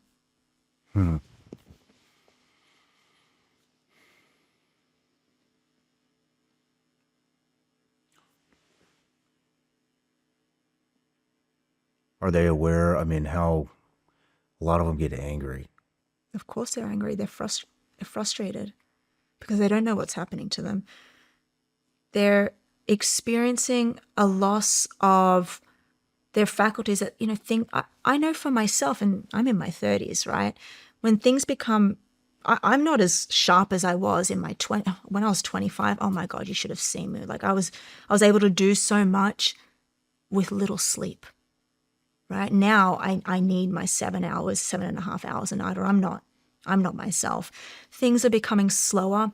For my father, especially, he gets very frustrated, and his frustration turns to anger when he has to do something that is a bit mathematically challenging. So he took care of everything in our house, and now my mother does when it comes to bills and, their properties and investments. And my mother has to take care of all that because my dad simply he looks at it and he just cannot make out what to do, and it frustrates him. And he's spoken to me about it, and it very much frustrates him to the point that that's when you start to lose, you start to question, who am I in this world? Damn. And depending on look, Alzheimer's disease, as I mentioned, it starts in the hippocampus and it starts to go out into the temporal lobes and then the frontal part of the brain. Remember, your frontal lobe, it's the biggest part of the brain. It has the most amount of neurons. That's where our executive functions live, in the prefrontal cortex. So I kind of think of the prefrontal cortex as the federal government, right? Mm-hmm. It's making all the decisions.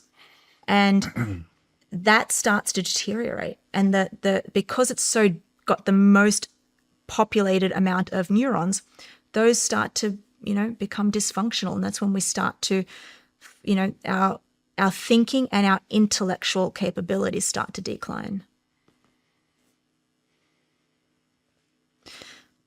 Let's keep going, if you're okay. Mm-hmm. I said to you that it takes around, it's a highly metabolic organ. So how is it powered, right? So how are our neurons surviving? It uses glucose as its primary fuel source, right? So glucose is its primary fuel source. Have you heard that, in some aspects that Alzheimer's disease is type 3 diabetes? Mm-hmm. That's what they say, right? Why is that? Well, as we get older, and it actually occurs more in women, so this is where we're going to be a bit gender specific. Why are 70% of all Alzheimer's disease cases female, right? Why is that? Well, because the biggest risk factor of Alzheimer's disease is age, right? As you get older, you've got an increased risk of getting the disease. The second biggest risk factor is being a woman. Really? Yes. The second biggest risk factor is being female. And that is because of two reasons. A, on average, women live around 4.5 to 5 years longer than men. So it increases their age, so they've just got a greater susceptibility of getting the disease. The second one is because women go through the hormonal transition, which is causing the increased risk factors of getting this disease. We start to lose estrogen and progesterone, and you know what this is called. This is called menopause. Okay, when you get the complete cessation of our primary hormone, which is estrogen, right? So just with the amyloid cascade hypothesis, we used to think that estrogen was just a reproductive hormone. That's all we thought it was. Women, they stop producing estrogen. That means they can't produce children anymore. That was it. But it's only been in the last 10, 15 years that we now know that estrogen is a neuroendocrine hormone, meaning that it is a hormone that we need for our brain cells to survive.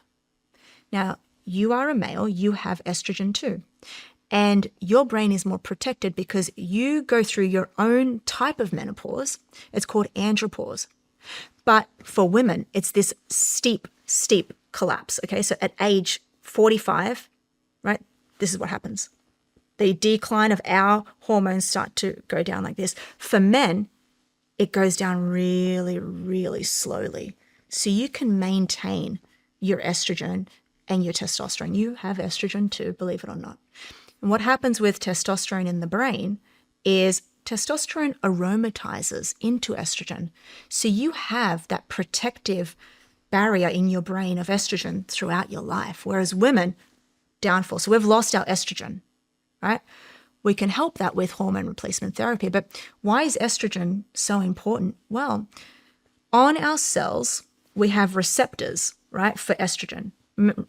Imagine a receptor like a key in a lock. That's the receptor. It's sitting on the cell body. This is estrogen. Estrogen's floating along. It gets in, and then it can get into the brain cell. And what estrogen does is it helps with neural inflammation. So it detects, okay, she's got inflammation in her brain. It brings it down. It also helps shuttle glucose into the cell. So if I don't have estrogen in my brain anymore, where's the glucose going? It can't get into the cell.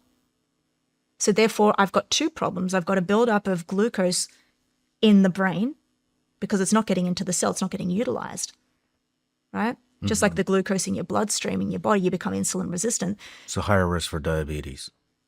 Insulin resistance in the brain. So it starts to deteriorate the blood vessels of the brain because it's just floating around in there. It shouldn't be there. And B, that means the cell doesn't have energy. It doesn't have its fuel source because it's not being able to get shuttled in. So what does it do? Well, the brain cell in that state, that's what's causing the brain fog in the menopausal women. We've heard, brain fog. Is deteriorating the thalamus, which is where our temperature control mechanism is. So this is why 60 to 70% of all women experience hot flashes during the menopausal transition because their hypothalamus doesn't have the estrogen anymore, so it's not supporting the hypothalamus anymore.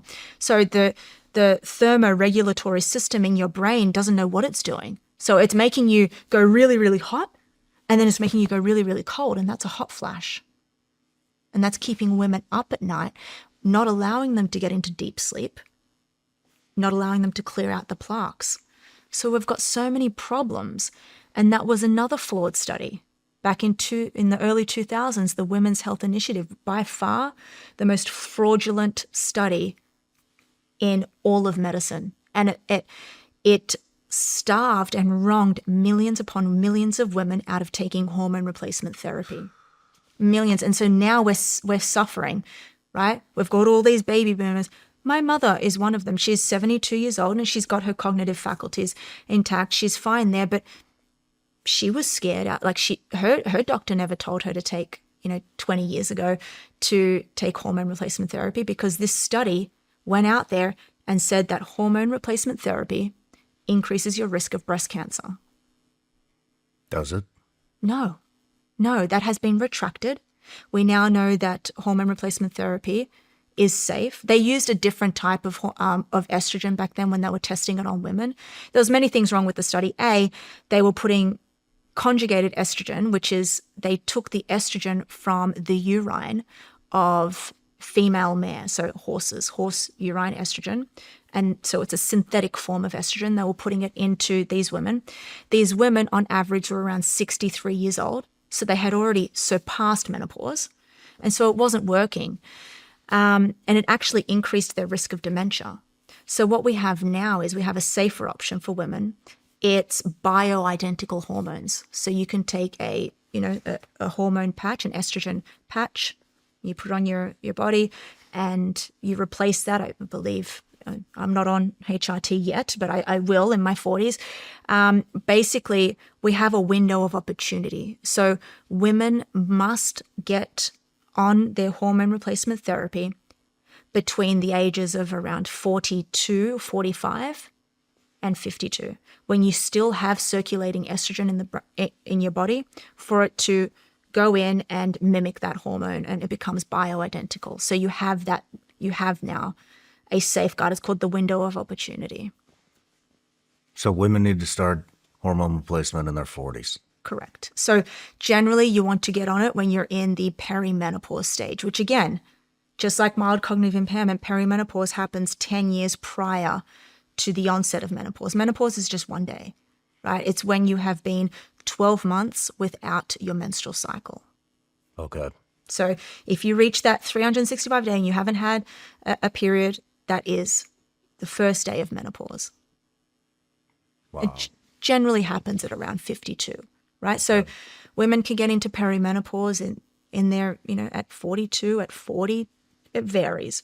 And that's when you need to go to the doctor and discuss your symptoms, and it can help you. It can help you stave off dementia and Alzheimer's disease, and it can help you with your symptoms, which is the biggest thing affecting these women.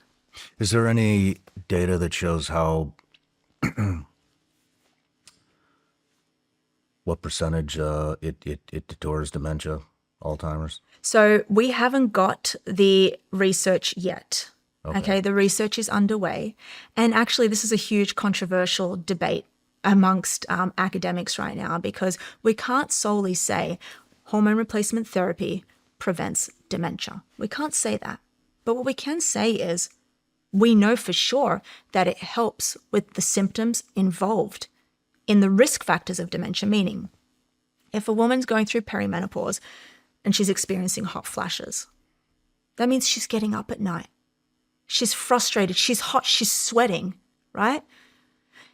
That's keeping her up at night. So sleep deprivation is a risk factor for Alzheimer's disease. If I can correct that in a woman, then that's going to help her stave off Alzheimer's disease, right? What is another risk factor? Well, diabetes, osteoporosis, huge risk factor as we get older. A lot of women who are in menopause have osteoporosis because we have estrogen receptors on our bones. When we lose those, then we stop the formation of our bones growing and they start to deteriorate. What happens if we get osteoporosis? Well, our bone actually communicates with our brain, first and foremost, but a woman, if she experiences a fall in her 60s or 70s, it's a steady decline to death after that. Shit. Yeah. So there are so many things. So I like to think of hormone replacement therapy. It's not your be-all and end-all, but it's going to help you go to the gym. It's going to help you lift weights. Estrogen is anabolic to muscle, so it's going to help you build more muscle. It's going to help you with your mood swings. It's going to help you with your hot flashes. So that's what it's there to do. It's to help your symptoms so you can then do the things that you're meant to do, like go to the gym, sleep, eat well, so then you can have a better, healthy brain. Okay. Mind if we take a quick break? Yes. Perfect. Aging is inevitable. And if you're anything like me, you feel it a little more every year. Sore knees, tight joints, recovery takes longer than it used to. We can't stop the clock, but we can take care of ourselves. That's why I take Bubs Naturals Collagen Peptides. I mix it into my tea every morning. It blends right in, no taste, no gritty texture. It's simple. I've been using Bubs Collagen for a long time, and I genuinely notice the difference. My knees feel better, my skin looks better, I recover faster after workouts. I stick with Bubs because I trust the company. Their collagen is NSF certified for sport and sourced from grass-fed cattle. So it's clean, tested, and exactly what they say it is. And there's a bigger mission here. Bubs was founded in honor of Navy SEAL Glenn Bub Doherty, and 10% of all profits go towards helping veterans transition back to civilian life. So you're not just supporting your joints and recovery, you're supporting people who served this country. If you're ready to upgrade your daily routine with Bubs Naturals Collagen, head to bubsnaturals.com/SRS and use code Shawn for 20% off your order. Again, that's bubsnaturals.com/SRS and use code Shawn for 20% off your order. Take care of your body. It's the only one you've got.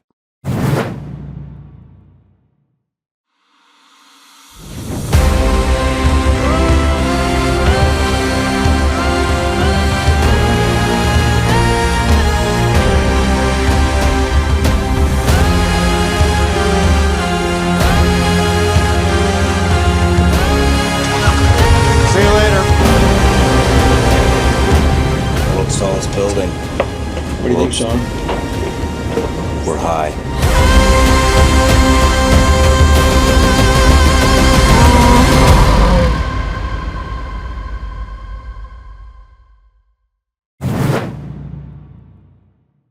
All right, Louisa, we're back from the break, which is kind of wrapped up women's hormone replacement therapy. I wanted to go back just a little bit about what a person with Alzheimer's is actually experiencing. And we kind of talked about the beginning of it. Yeah. But my wife actually, one of her really good friends, her father has it, and they sectioned off the house into two different, basically, apartments. And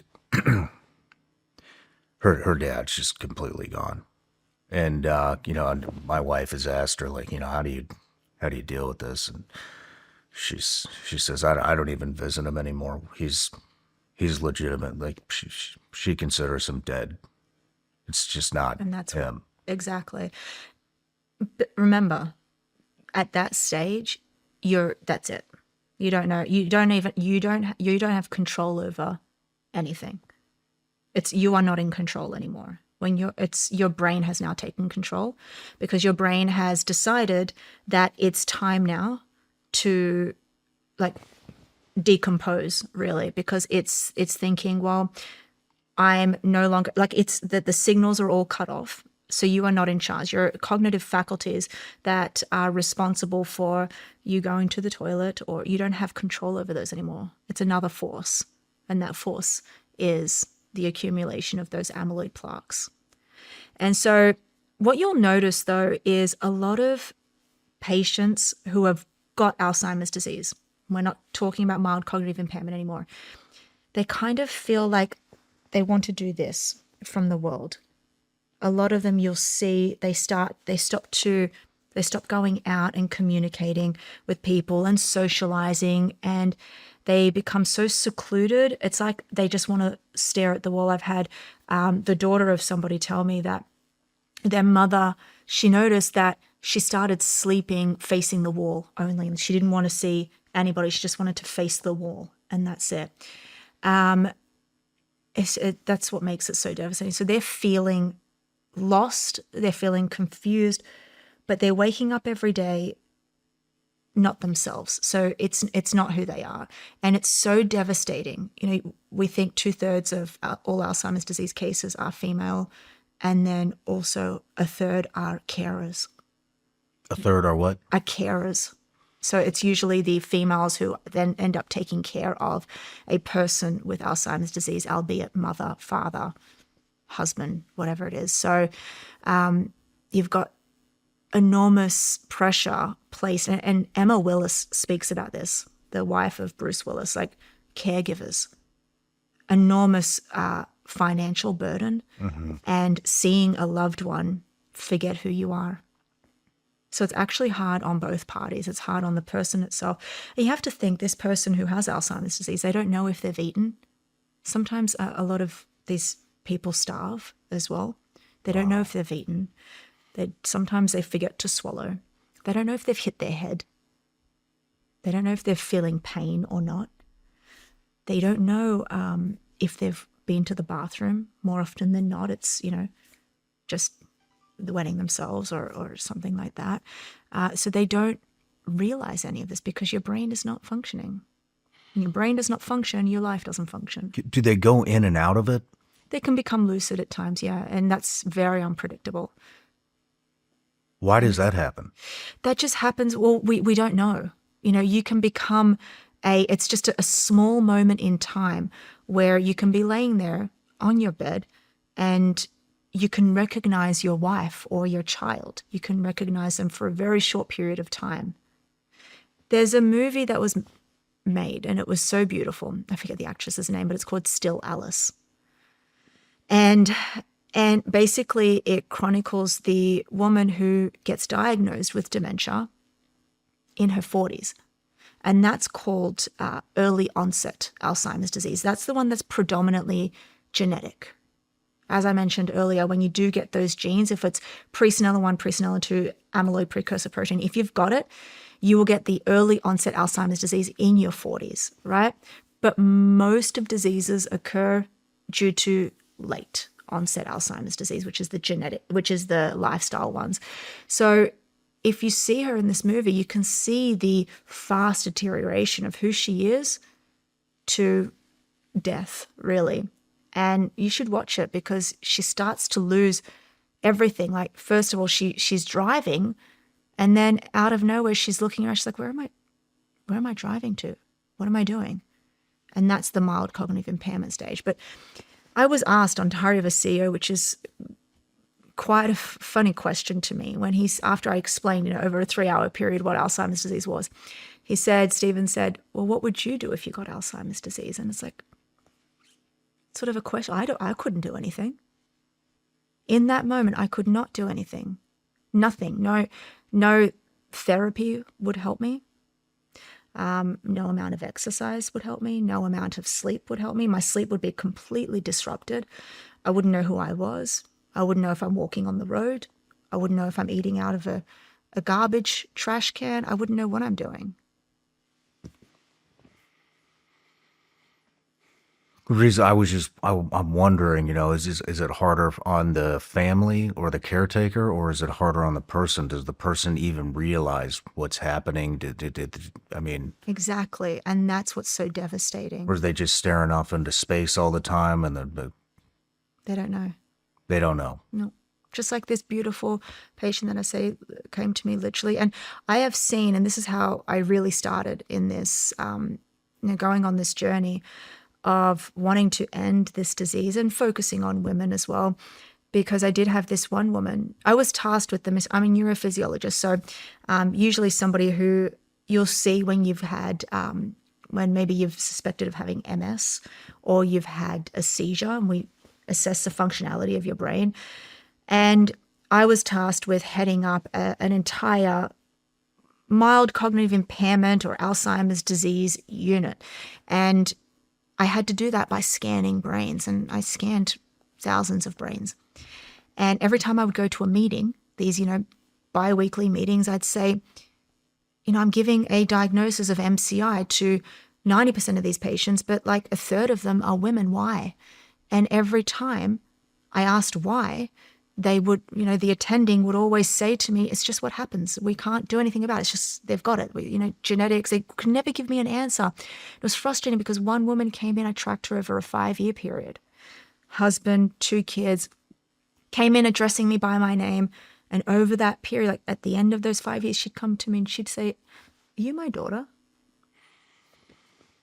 And at that time, I was troubled because I had built a relationship with her and her family. You give the diagnosis of there's nothing we can do. And this was, somewhat 10 years ago when we didn't know as much. But then the spouse, you've lost somebody. It is like a death. They are no longer there. Yeah. When it comes to habits or anything that increases risk, is there increased risk with alcohol, marijuana, Yeah. drugs, certain medications? What are some common things that people are doing that increase risk? So there is the famous Lancet study. Lancet is another academic journal that came out with 14 modifiable risk factors, meaning that these are risk factors of getting the disease. But if you modify them, you lower your risk. And it turns out that there's 14, right? So they include things such as, first of all, smoking, right? We all know this. If you smoke, you increase your risk of all-cause mortality. We all know that. Hypertension, so your blood pressure, if that's high, I told you, we want to maintain blood pressure. We want to maintain 120 over 80 as the gold standard. I don't know, do you measure your blood pressure? Every once in a while. Every once in a while. There's now actually continuous blood pressure cuffs. So I'm going to buy one for my father because that this is what caused his stroke, right? So this is a really great and easy way, non-invasive and inexpensive. Obesity.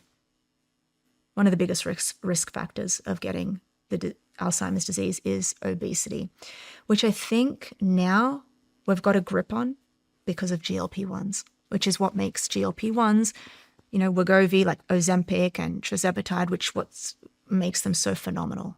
So these are good drugs. Oh, yeah. Oh, my God. They are remarkable. GLP-1s are absolutely remarkable. And I think, when we first founded as humans penicillin, it was like this breakthrough moment. Then there was insulin, which is also a peptide, breakthrough moment. Now we have, we can help people with type 1 and type 2 diabetes.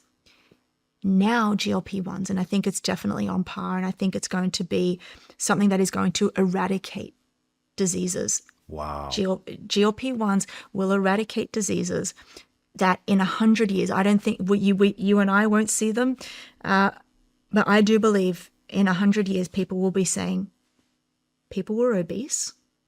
Our nation will be in, our society will be in medical textbooks, and people won't recognize it. I don't think people will know what Alzheimer's disease is either. You think it will solve that eventually? I think it's going to solve a big portion of it because we're now, there was a huge EVOKE trial which tested, do GLP-1s prevent dementia? And it failed. But it failed because of many reasons. A, we can't directly say that just take the GLP-1 and you're going to lower your risk. Just like hormone replacement therapy, it's doing other things. A, it's helping with insulin resistance. And B, it's helping with obesity. C, we're seeing a lot of patients who are, they don't feel like they want to drink anymore. So it's stopping alcoholism. In fact, I think, was it this year in 2024, alcohol sales have completely gone down. Have you seen that? And now there's I've heard that. Yeah, which is phenomenal, right? Because alcohol increases your risk of Alzheimer's disease. So tirzepatide, we're now getting retatrutide, which is has got 3 hormones in it now. Tirzepatide has 2. I think this is going to be even more remarkable. So yes, so obesity is a risk factor. Type 2 diabetes is another modifiable risk factor. So you mentioned, like, what am I doing to increase my risk? Well, drinking alcohol, no amount of alcohol, no amount, I don't care what anybody says, is good for the brain. Alcohol is actually diminishing the white matter of the brain. So you know that how I told you about the axon, the tree trunk? So that's coated in this myelin sheath, right? And if you have a look on imaging, it's called the white matter of the brain. The white matter of the brain is the myelinated neurons. It's the tree trunks of the brain. So when you drink alcohol, and this was actually done in a UK biobank study, when you drink alcohol, even as moderate drinkers, which is around 7 drinks a week, on neuroimaging, when they took photos of their brain with an MRI. They showed what we call white matter hyperintensitives. So in the white matter of the brain, they've got these deteriorated portions. You're also affecting the gray matter of the brain, which is the cerebral cortex, where the neuron cell bodies live. So alcohol is detrimental for the brain. Okay. So don't do that. Evidently, like I said to you, smoking, social isolation is now becoming a huge, huge one as well. We're becoming more isolated. Why is that? Well, we're becoming more isolated because we're obviously on our computers more. But why is that? Well, there was an 80-year-long study done at Harvard, which showed they wanted to track over an 80-year period. At the end of this 80 years, who has the best health and who has the best brain? Like who's aged their brain well? It turned out that it comes down to the quality of your close relationships. Out of everything. They accounted for every variable. They accounted for sleep, nutrition, exercise, and it turns out that those who maintained good quality relationships showed better signs of brain aging than those who don't. Why? Well, basically, if you have somebody that you can lean on throughout your years, this doesn't mean romantic partner. It doesn't mean you have to go and get married to preserve your brain, right? It means that if you can feel safety in another person that you trust, that knows who you are, it regulates you more. It regulates your nervous system better. Secondly, if you have somebody that you can talk to who knows your life and that you can have deep conversations with, also challenging conversations, that's another human that you're interacting with. Remember, every cell in your brain is getting utilized. The way I'm looking at you right now, your facial features, me being able to pick up on everything. You're different to, obviously you look different to somebody else, so my neurons have to accommodate for that. So having somebody by your side that you can talk to, and this is why, close friendships that take long years to accumulate really matter. Is there any information on how many relationships you should be maintaining? No, but I mean, it's very hard to maintain close relationships. I mean, I've got a close group of friends, and you're not just like acquaintances. And this is I've built my close friendships, and I spend you invest a lot of time in them because you have to. And I've maintained my close, and some of them have fallen off, and Build new ones. Any other risk factors? Well, Not exercising. probably the biggest one is lack of physical activity. In fact, inactivity is now a disease state. Inactivity and sedentary lifestyles is an actual disease. Are you serious? Yeah. What is that disease called? Inactivity. It's called sedentary. Yeah, sedentary lifestyle. It's now classified as a disease. When did that happen? Back in 2024. How many people are suffering from that disease? That's a choice. It feels like a choice, not a disease. Well, you could say the same about type 2 diabetes. It is a choice. You could say the same on some part. I know this is controversial because of, GLP-1s, but obesity to some extent, apart from, different genetic risk factors, could be somewhat a choice. You do get a choice in everything you do, which is the choice to get up and move. So that actually is a really good segue to what I focus most of my academic research on, and that's exercise.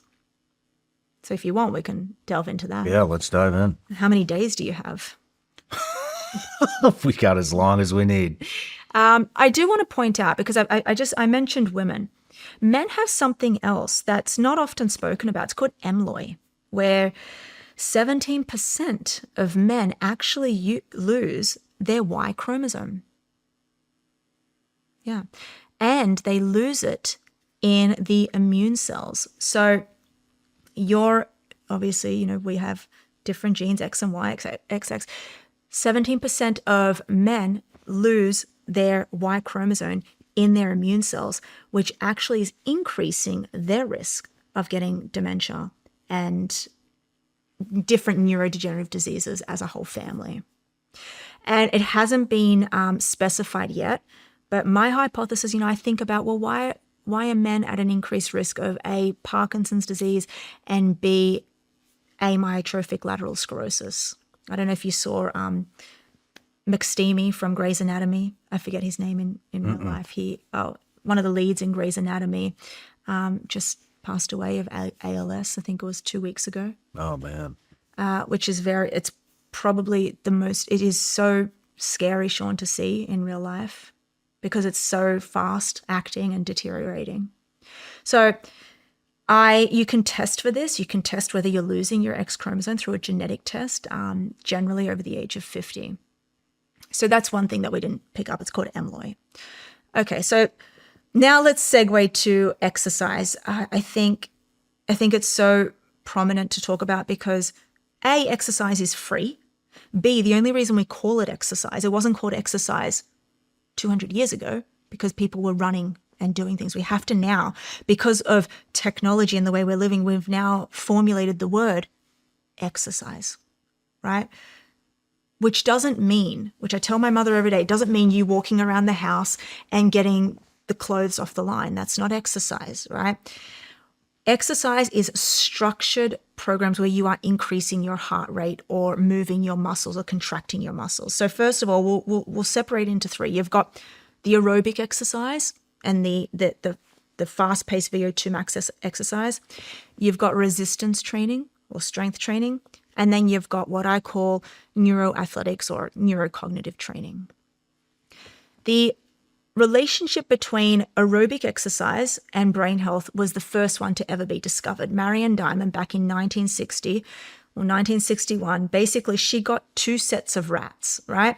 Two sets of mice, and one were put on a protocol of wheel running. So she got these mice running on wheels and she got them in what she called an enriched environment. She was the first female neuroscientist, by the way. Enriched environment, so a really nice cage, lots for them to do, and with other people as well, other mice. Over 6 months of wheel running every single day, what she found was that their brains grew. She's like, why were their brains growing? And not just, so they were growing new brain cells in their brain. And she figured out that the mechanism was every time they were running, and their blood was flowing through their body, they were releasing a hormone called BDNF, brain-derived neurotrophic factor. And it turns out that this is a growth factor for the brain. So when it goes into the brain of these mice, it grows the brain, right? What she found was with the other mice who didn't do anything, obviously, they weren't in an enriched environment, they were in a depressive environment. Actually, their brains shrunk, especially the hippocampus. So that was the start. That's where we first knew that exercise is good for the brain. When replicated on humans, it works the same. So when we exercise, we get this massive bolus, okay, massive release of BDNF. It goes into the brain and it helps our brain function better. But it doesn't help us grow new brain cells. In fact, we can't as humans grow new brain cells. It's called adult neurogenesis. It doesn't exist. Which is sad because if you've taken a huge hit to the head, a TBI, and you kill off brain cells, you can't revive those. Mm-hmm. Like my dad, when he had a stroke, killed off certain neurons in the brain, they can't grow back. But what we can do is we can grow new neurons in the hippocampus. Isn't that beautiful? Because remember, the hippocampus is the first structure to go during Alzheimer's disease. So if we exercise, now, this beautiful study, which is one of my most favorite studies in 2011, Erickson et al., basically what they found was if you exercise for 30 minutes a day, aerobic exercise, you can grow the hippocampus by 2%. The volume of the hippocampus, you can grow it just by 30 minutes of exercise a day. Not just that, 30 minutes of exercise a day, you know what else it does? It downregulates 13 types of cancer. No kidding. Yeah. It's so prominent that there is now a new field in research or in medicine called exercise oncology. I've done a whole episode on it. It's one of my best performing episodes, which showed that through exercise interventions, you can mitigate your risk of tumor cell growth. No shit. Yeah. Most prominently, breast cancer, colorectal cancer. Wow. Yeah. That's And prostate huge. cancer. Those are the And three. prostate cancer. Yeah. Just from 30 minutes of exercise. So exercising for these long periods of time using the aerobic system gets the massive release of BDNF, and that's what's helping the brain. Now, we didn't stop there. That was the first ever studies. Then they moved on to what does the high intensity exercise do? You know, that one that, I don't know what your exercise regime looks like, but the VO2 max exercise where you're going so hard, you feel like you're going to vomit. And when I was a triathlete, we would call them spew sessions. I don't know if you've ever do these. Not anymore. You should, okay? Spew sessions, right? So it's when you're going hard out, you're in that zone 5, cardiac zone, right? Where your heart rate is reaching around 90% of your maximum heart rate. What is this doing? Well, to go to that effort, you're using the anaerobic system, right? So when we're in the aerobic system, doing the long exercise bouts where you can last for 30 to 60 minutes of running, you're producing energy in something called the mitochondria. Okay, the mitochondria is the energy powerhouse of the cell. So we're in there, it produces energy for us, and that's how we get our energy to run. But when we're going so hard out at 90% of our maximum heart rate, it's the mitochondria can't produce that energy in that fast time. So when we produce the energy, it happens outside of the mitochondria. A byproduct of that, okay, during the byproduct of producing glycolysis is lactate. And lactate produced in that moment is a fuel source for your brain. So the lactate, it's a myokine. So basically it comes out of the cell and it goes into the brain. And that's what can produce better brain energy. It can help neurons that are dying survive better. It can help with brain energy metabolism. So it helps your brain produce more energy and utilize energy better. It's just such a phenomenal fuel source for your brain, right? And this is where most of the studies are done on cancer. In fact, what we find in the cancer research and exercise research is exercising at that intensity, right? What happens is you get this shunting of blood, right? Imagine the tubes, like the highway system, like your blood is pumping, boom, boom, boom, boom, boom. And in that moment, when it's pumping, it's taking with it and clearing out something called circulating tumor cells, right? So when you have stage 1 cancer, it's local, okay? It's a growth, it's a tumor that's formed somewhere in your body, right? Let's just say prostate. Stage 1 meaning it hasn't metastasized. But the way tumors work is the tumor cells off that one tumor break off, and they go through the bloodstream and they think, where can I lodge myself again? And if it does, if enough tumor cells break off and then they form another little family, that's metastasized. Now you're moving into stage 2 and stage 3. Exercise at that zone 5 is clearing out those circulating tumor cells. Wow. And that's how it's down-regulating tumor cell growth. Wow. Yes. And a study was done on this in the journal Cell, which showed the effects of this, of inhibiting prostate cancer in men. So that was pretty interesting to me. It's good to know. So it's doing a whole host of things. Where my area of research is really taking place, I first authored a paper that was printed in the Journal of Aging, was I wanted to look at what are the effects of resistance training on the brain. It turns out that there is far more effects of resistance training on the brain than these two categories. First of all, when we lift a dumbbell, right, and we're shortening our muscles, we're contracting our muscles, what happens is we produce and shoot out something called myokines. These myokines live in the skeletal muscles, right? They live in the cells of your skeletal muscles. They just live there. And when you squeeze them hard enough, like literally under tension, they get released. And when they get released, they go into the bloodstream and they travel. And we've got receptors, just like the hormone receptors of estrogen. We've got receptors all over our organs, our heart, our liver, our pancreas, and our brain. And when these myokines get released, they do so many different things. They go in like instructions. I call them care packages. They go into different cells and they help the cell perform better. So cells they're really phenomenal, right? Whether at the DNA level or whether just in the cell itself, the cytoplasm. They've got instructions on how to do things, how to keep you from dying pretty much, or how to, survive, like how your cell survives. When those instructions, like when the mitochondria becomes dysfunctional, that's really at the root cause of all diseases. But we can fix this mitochondria, right, by sending it instructions to fix itself, right? It's called autophagy.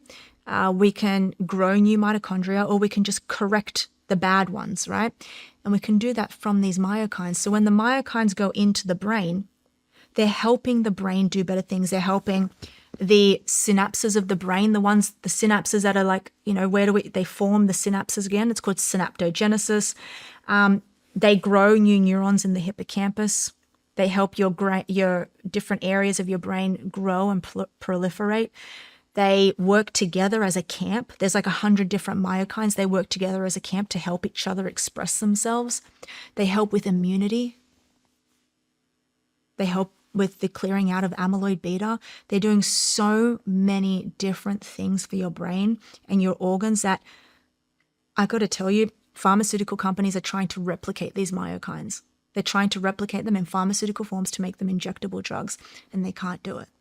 Really? How long have they been working on that? Years, ever since we first found out about myokines, like back in the early 2000s. You think they'll figure it out? I hope not. Because that means we're just going to sit there for the rest of our lives and inject ourselves, right?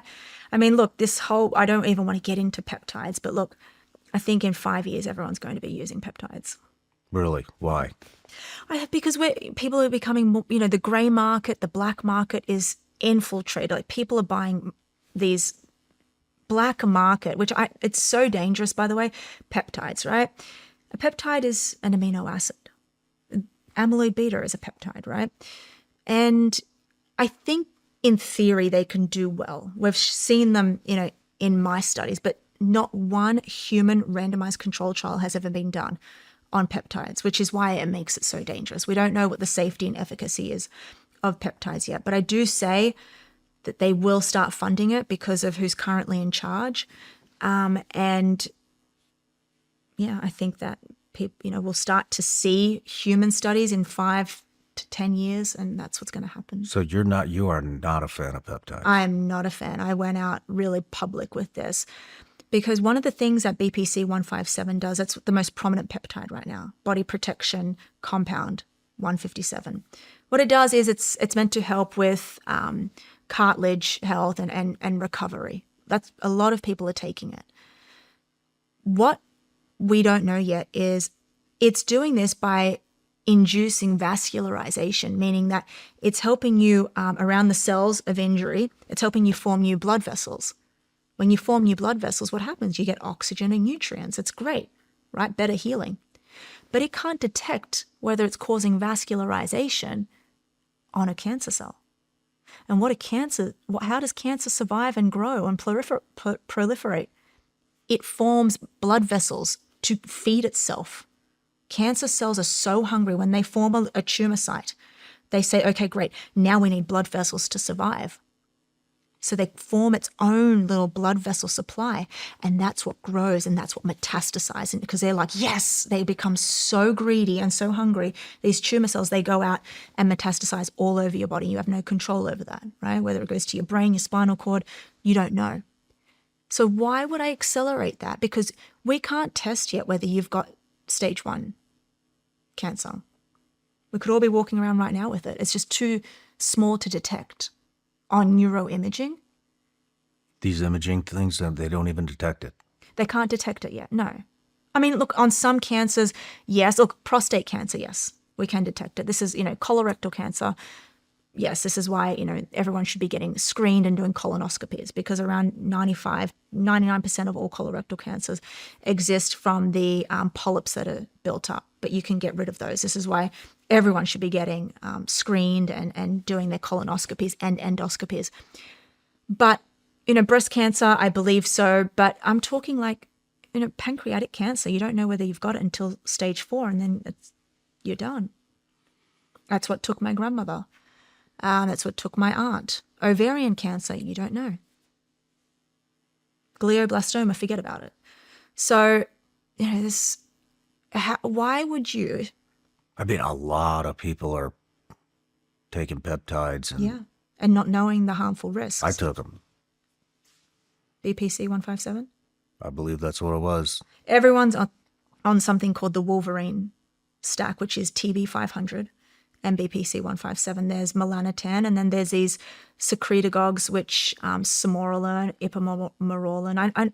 Everyone's taking them, but my question is, first of all, I don't know if you know this, but it failed. It failed its trial. You do phase 1, phase 2, phase 3. It failed when they found out how dangerous it was, so the FDA cut it completely.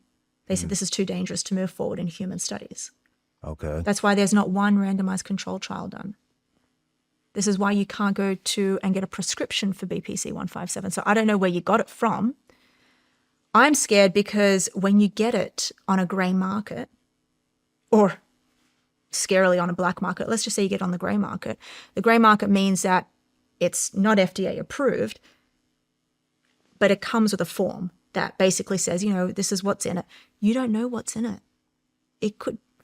You don't know what you're injecting. You're injecting it systemically. GLP-1s are peptides, but they've passed phase 3 clinical trials. They're FDA approved. You get a script. They're not compounded, meaning that, if you go and get it from Wegovy or Zepbound, like they are, they're safe. The safety and efficacy they have passed with flying colors. How do you know that when you're using BPC 157 that you are not inducing vascularization of a tumor cell? I guess you don't. You don't. And you won't know. Shit. And so that's my problem. Now, I got a lot, I put this out on social media, and I got, even Andrew Huberman messaged me. I'm sorry, if I would, there's another one that's great for the skin, copper, GCU, I'm not even sure what it is. I'm into anything that's going to slow the aging process, right? Mm-hmm. I spend thousands on my skincare products, for God's sake. If I thought that these were safe for me and my mother and my future children, everyone get it. I'd be telling my mum every day, do it. Of course I would, right? But I can't take that risk. Now, if you could go to the doctor and get cleared, and the doctor can say, hey, listen, we've scanned you. We now have technology to pick up. You have not one cancer cell inside you that is going to grow and proliferate, then yeah, and these have passed clinical trials and they're safe, then yeah, take your BPC 157. If not, to put an ice pack on. Why are you taking it? Why Are did you asking take me? it? I'm asking you, yeah. Shoulders. And what happened? They Did may you have heal? gotten a little bit better, but Yeah. And look, it could be placebo, or it could well and truly have down-regulated inflammation and helped the healing process. This is why you injected at the site. You probably injected it into your... then that's not what I was on. Or I took it wrong. Yeah. But Okay. I'm not sure then what you were on. Usually what happens if you've got an injury, you usually inject it at the site. You don't have to, but a lot of people do. They're like, okay, I've got a shoulder injury, I'll inject it here, because it goes in systemically and it does a number of different things, but one of them is the formation of the vasculature. So it helps with the healing process around that site. what did Huberman text you about? He believed that I got something wrong, which was in one study, and I've put this out on social media. It's funny when you do, a 1 hour long episode and the thing that gets clipped, there needs more nuance, right? And what got clipped was I mentioned that in a phase 2 clinical trial, correct me if I'm wrong, but maybe it was melanotan. It was one of the peptides. It caused death in one person, and I stated that. But I think when it got clipped, it said that I was referring to every BPC 157, which I wasn't. You look at the full clip on YouTube, but he wanted to correct me, and I recorrected him and said, well, I didn't say that. And because I think he's a proponent of peptides. I'm not sure if he. Well, that's where I got my doctor from. What's the recommendation from Andrew? Yeah, Which I love that doctor. I love that doctor. No, look, he's phenomenal. We've known each other for so long, and I think he sits on the same bandwagon as me. I think he believes that it's going to be a big thing in the next 5 to 10 years.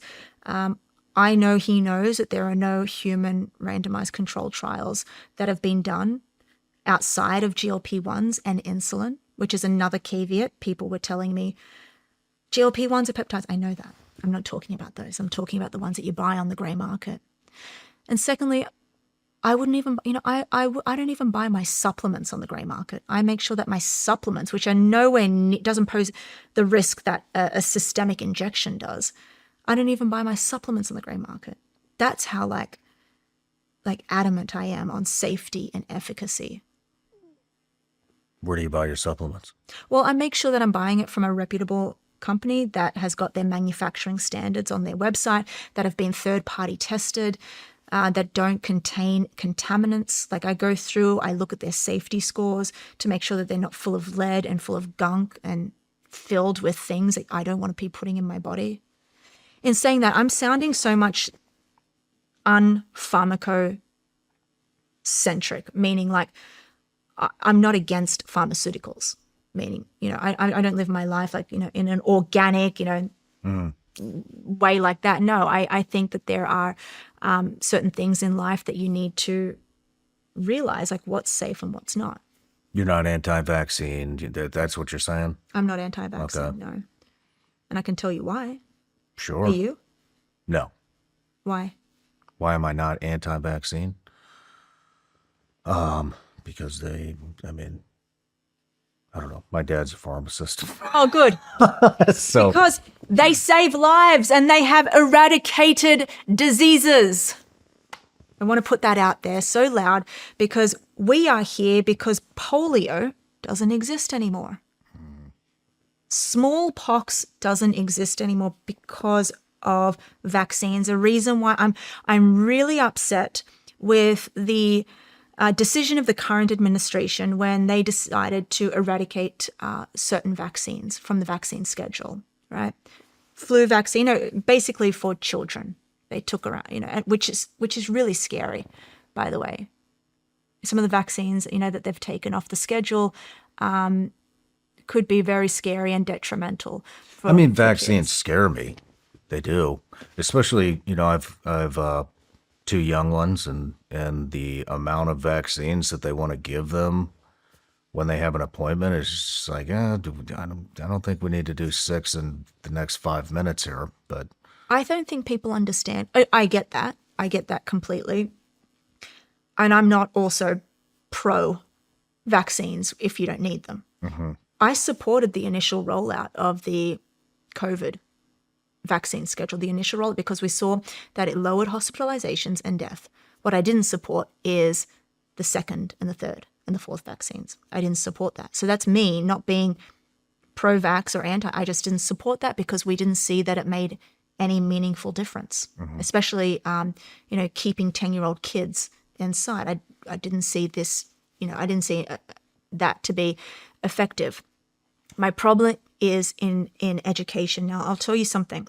The largest studies ever done, I'm talking in Wales, I've got a huge study, I'm talking millions of people, a huge study out of Wales, Australia, and the US for the shingles vaccine has showed that if you receive the shingles vaccine after the age of 50, you lower your risk of all-cause dementia and Alzheimer's disease by 50%. no kidding. The shingles vaccine can reduce your risk of getting Alzheimer's disease by 50%, and that is even more pronounced in women. So why are we telling you to stop getting vaccines? Do you know what shingles is?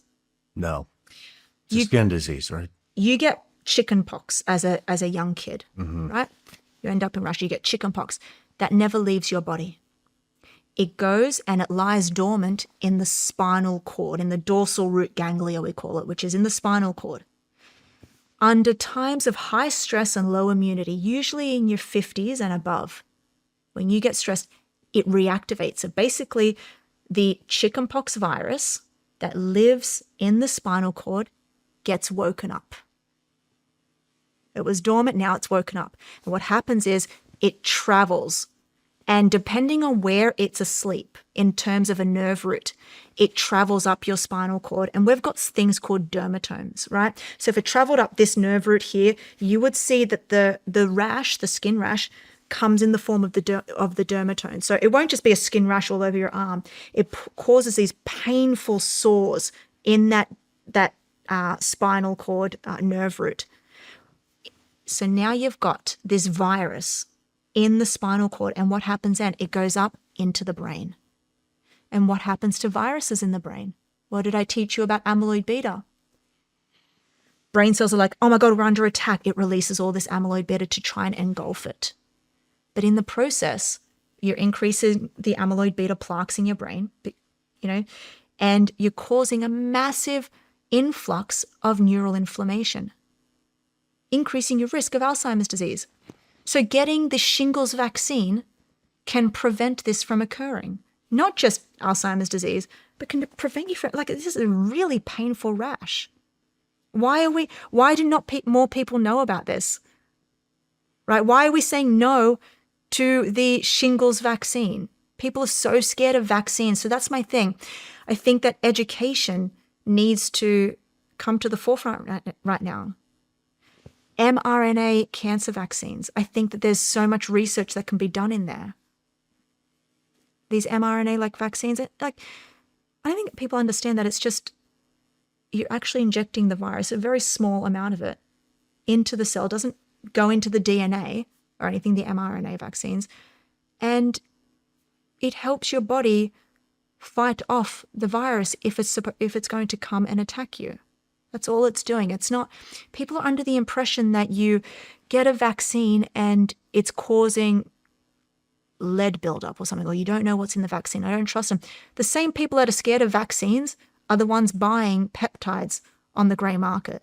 It's like, make it make sense. So as I mentioned earlier, we have a huge literacy problem here, because all you have to do is go and research and you will realize what the mechanism of action is of the vaccines. And by the way, the US and Australia have very strict vaccine protocols in terms of what they put into the vaccine. There's no lead in them. I don't know what this thing is with lead. I don't know who started that. So that's my take on it.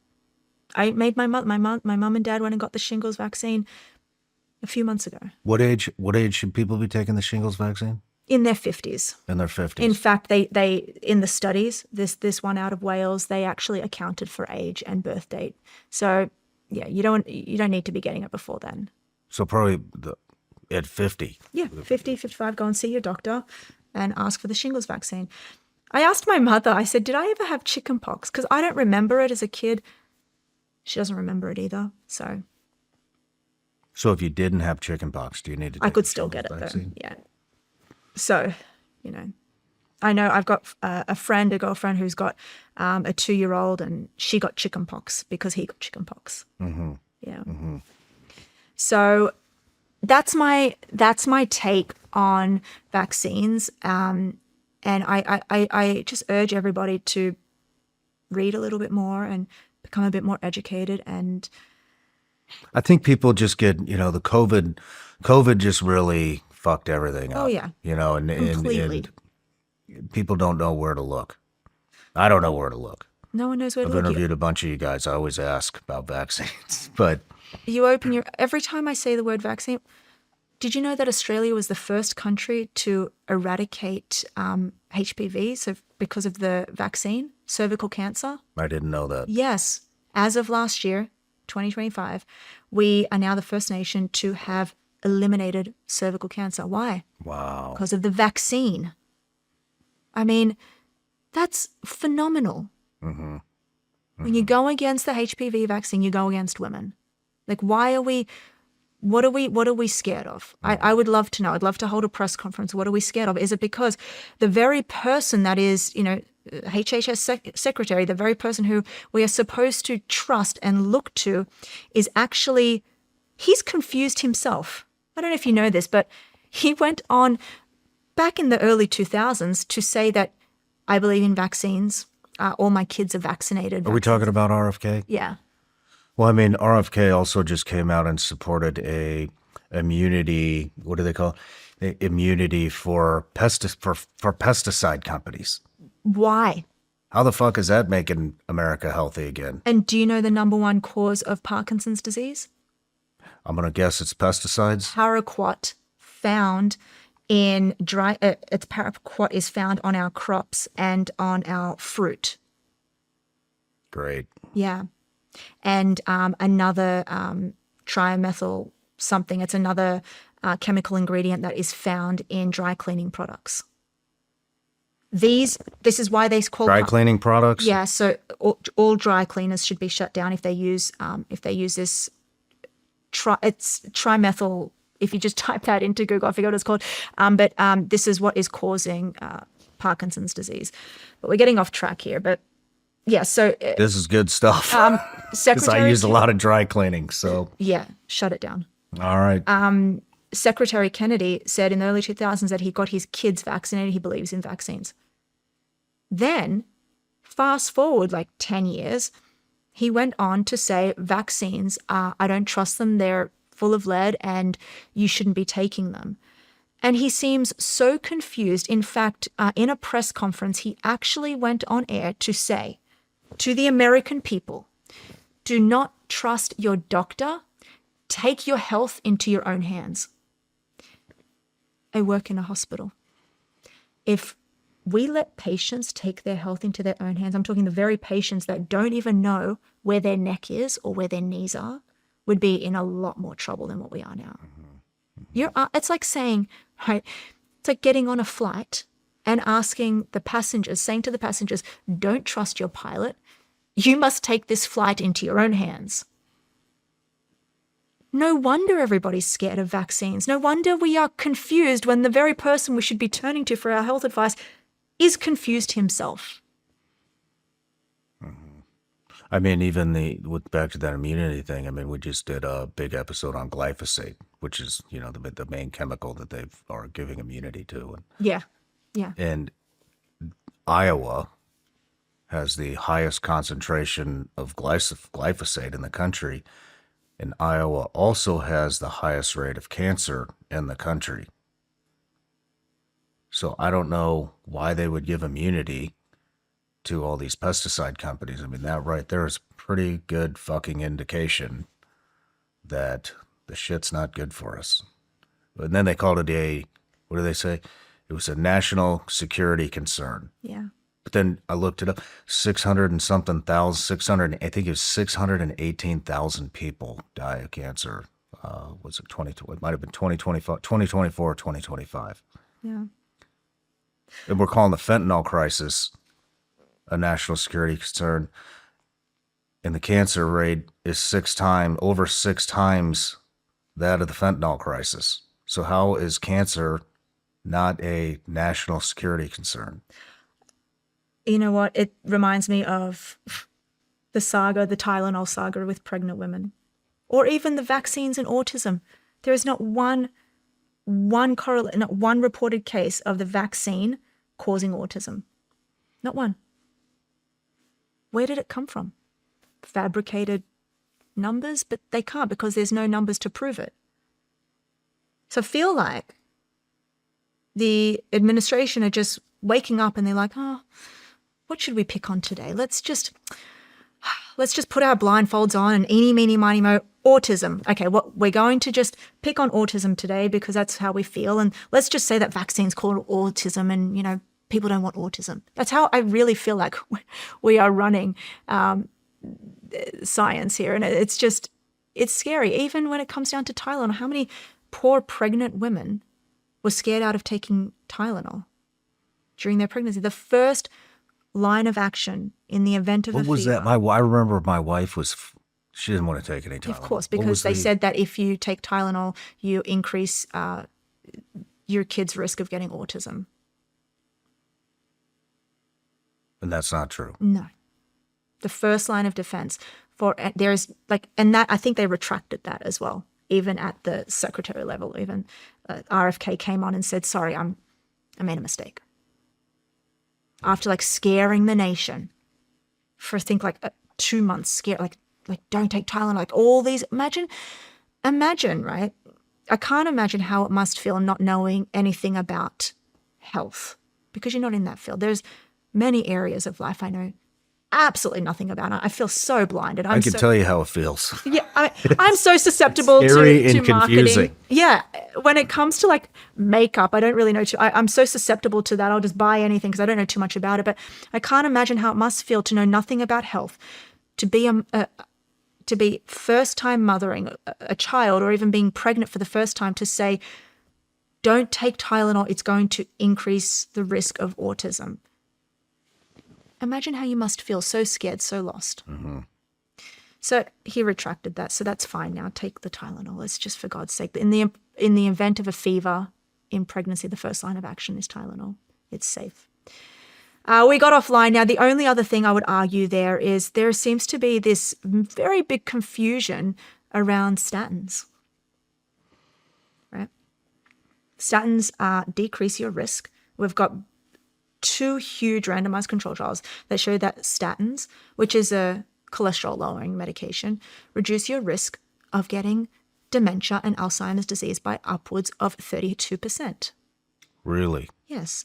Let's go back to Henry's brain here. Just like cardiac, do you know what atherosclerosis is? No. You know, when you build up, so you get cardiovascular disease, which is the number 1 cause of death. Okay. In the United States alone. Alzheimer's disease and dementia is the number 1 cause of death in Australia and the number 1 cause of death among women in the UK.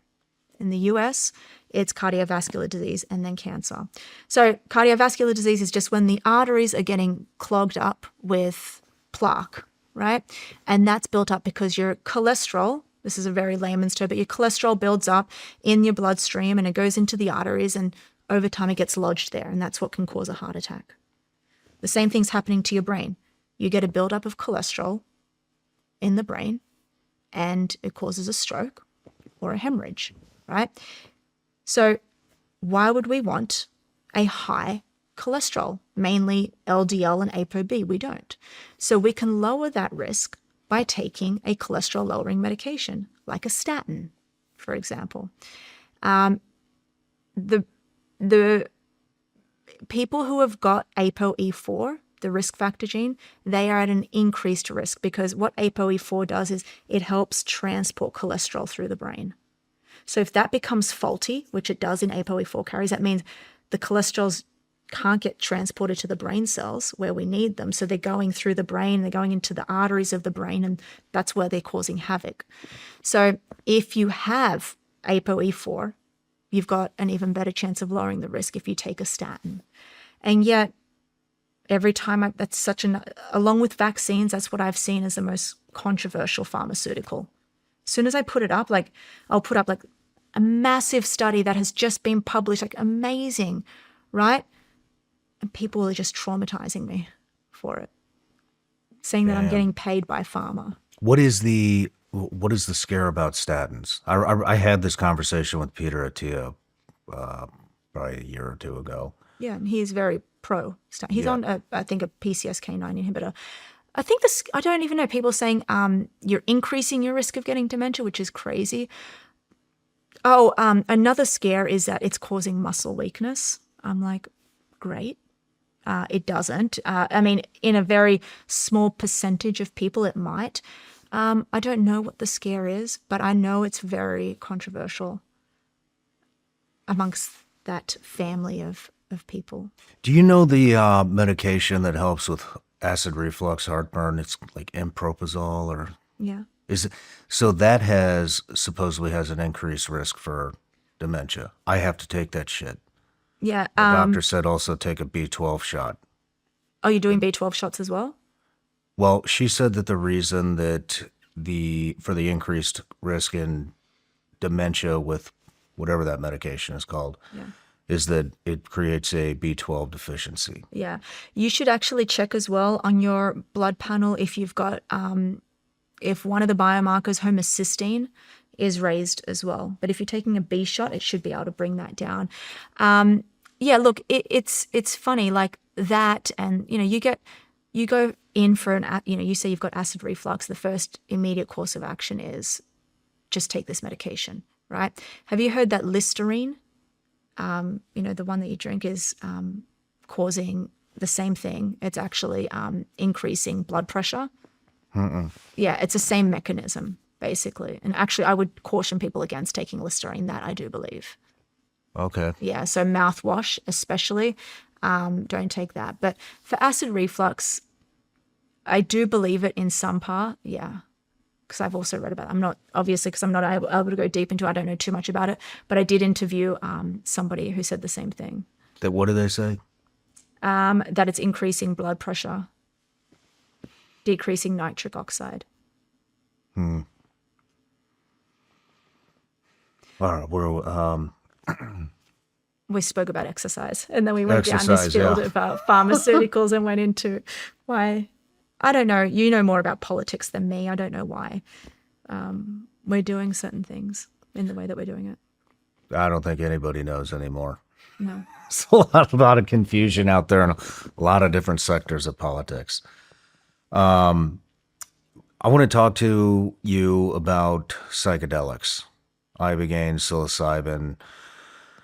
I mean, it seems like there are a lot of. I mean, have you read the studies at Stanford for the veterans that have gone down with TBI and Oh, yeah. and the black spots in the scans are full color? Mm-hmm. I did it. Yes, I read about your experience too. You credit ibogaine to you feeling better and mentally. No booze, Yeah. no Adderall, no sleeping pills, none of that. How did you administer it? On like that. How long did it take you? What was your protocol? For ibogaine, or I went down to Mexico and took a couple of pills, woke up and didn't want any of that shit ever again. And I still haven't. The confusion comes in, and this is why I think it's, because then you would ask us then, why is this not getting approved everywhere? Why are we still, SSRIs are going through the roof, like prescription SSRIs, antidepressants are going through the roof. A lot of midlife women who are experiencing the symptoms I mentioned of perimenopause will go to their doctor who doesn't know anything about menopause and diagnose them with a mental health disorder and give them an SSRI. So then you think to yourself, okay, why can't we replace SSRIs with psychedelics? Is that where you're sitting now, if it's done so well with you? Is that the question you have, really? I think I have a lot of questions. I mean, I've read that it could help with Alzheimer's dementia. I've read that I just connected somebody to the guy that I go to because his mother or father just got diagnosed with Parkinson's. And they were asking if that can help with that. So I said, I have no idea. Let me just connect you. And they sent me a whole article on how it could potentially help with that. I mean, it's helping with overcome addictions, opiate addictions, alcohol, stimulants. Do you believe in microdosing? I've done microdosing. But to a smaller extent, obviously. You can't microdose that one, but people are microdosing psilocybin. Yeah. How do you feel? Sometimes if I do it, I'll feel jittery at the very beginning of the day, and then it'll kind of level out. But I feel sharper. Yeah. And I felt sharper after I took ibogaine. So at the beginning of this, I told you sometimes I'll forget my words, or I won't be able to describe what I'm trying to do. I'll read better.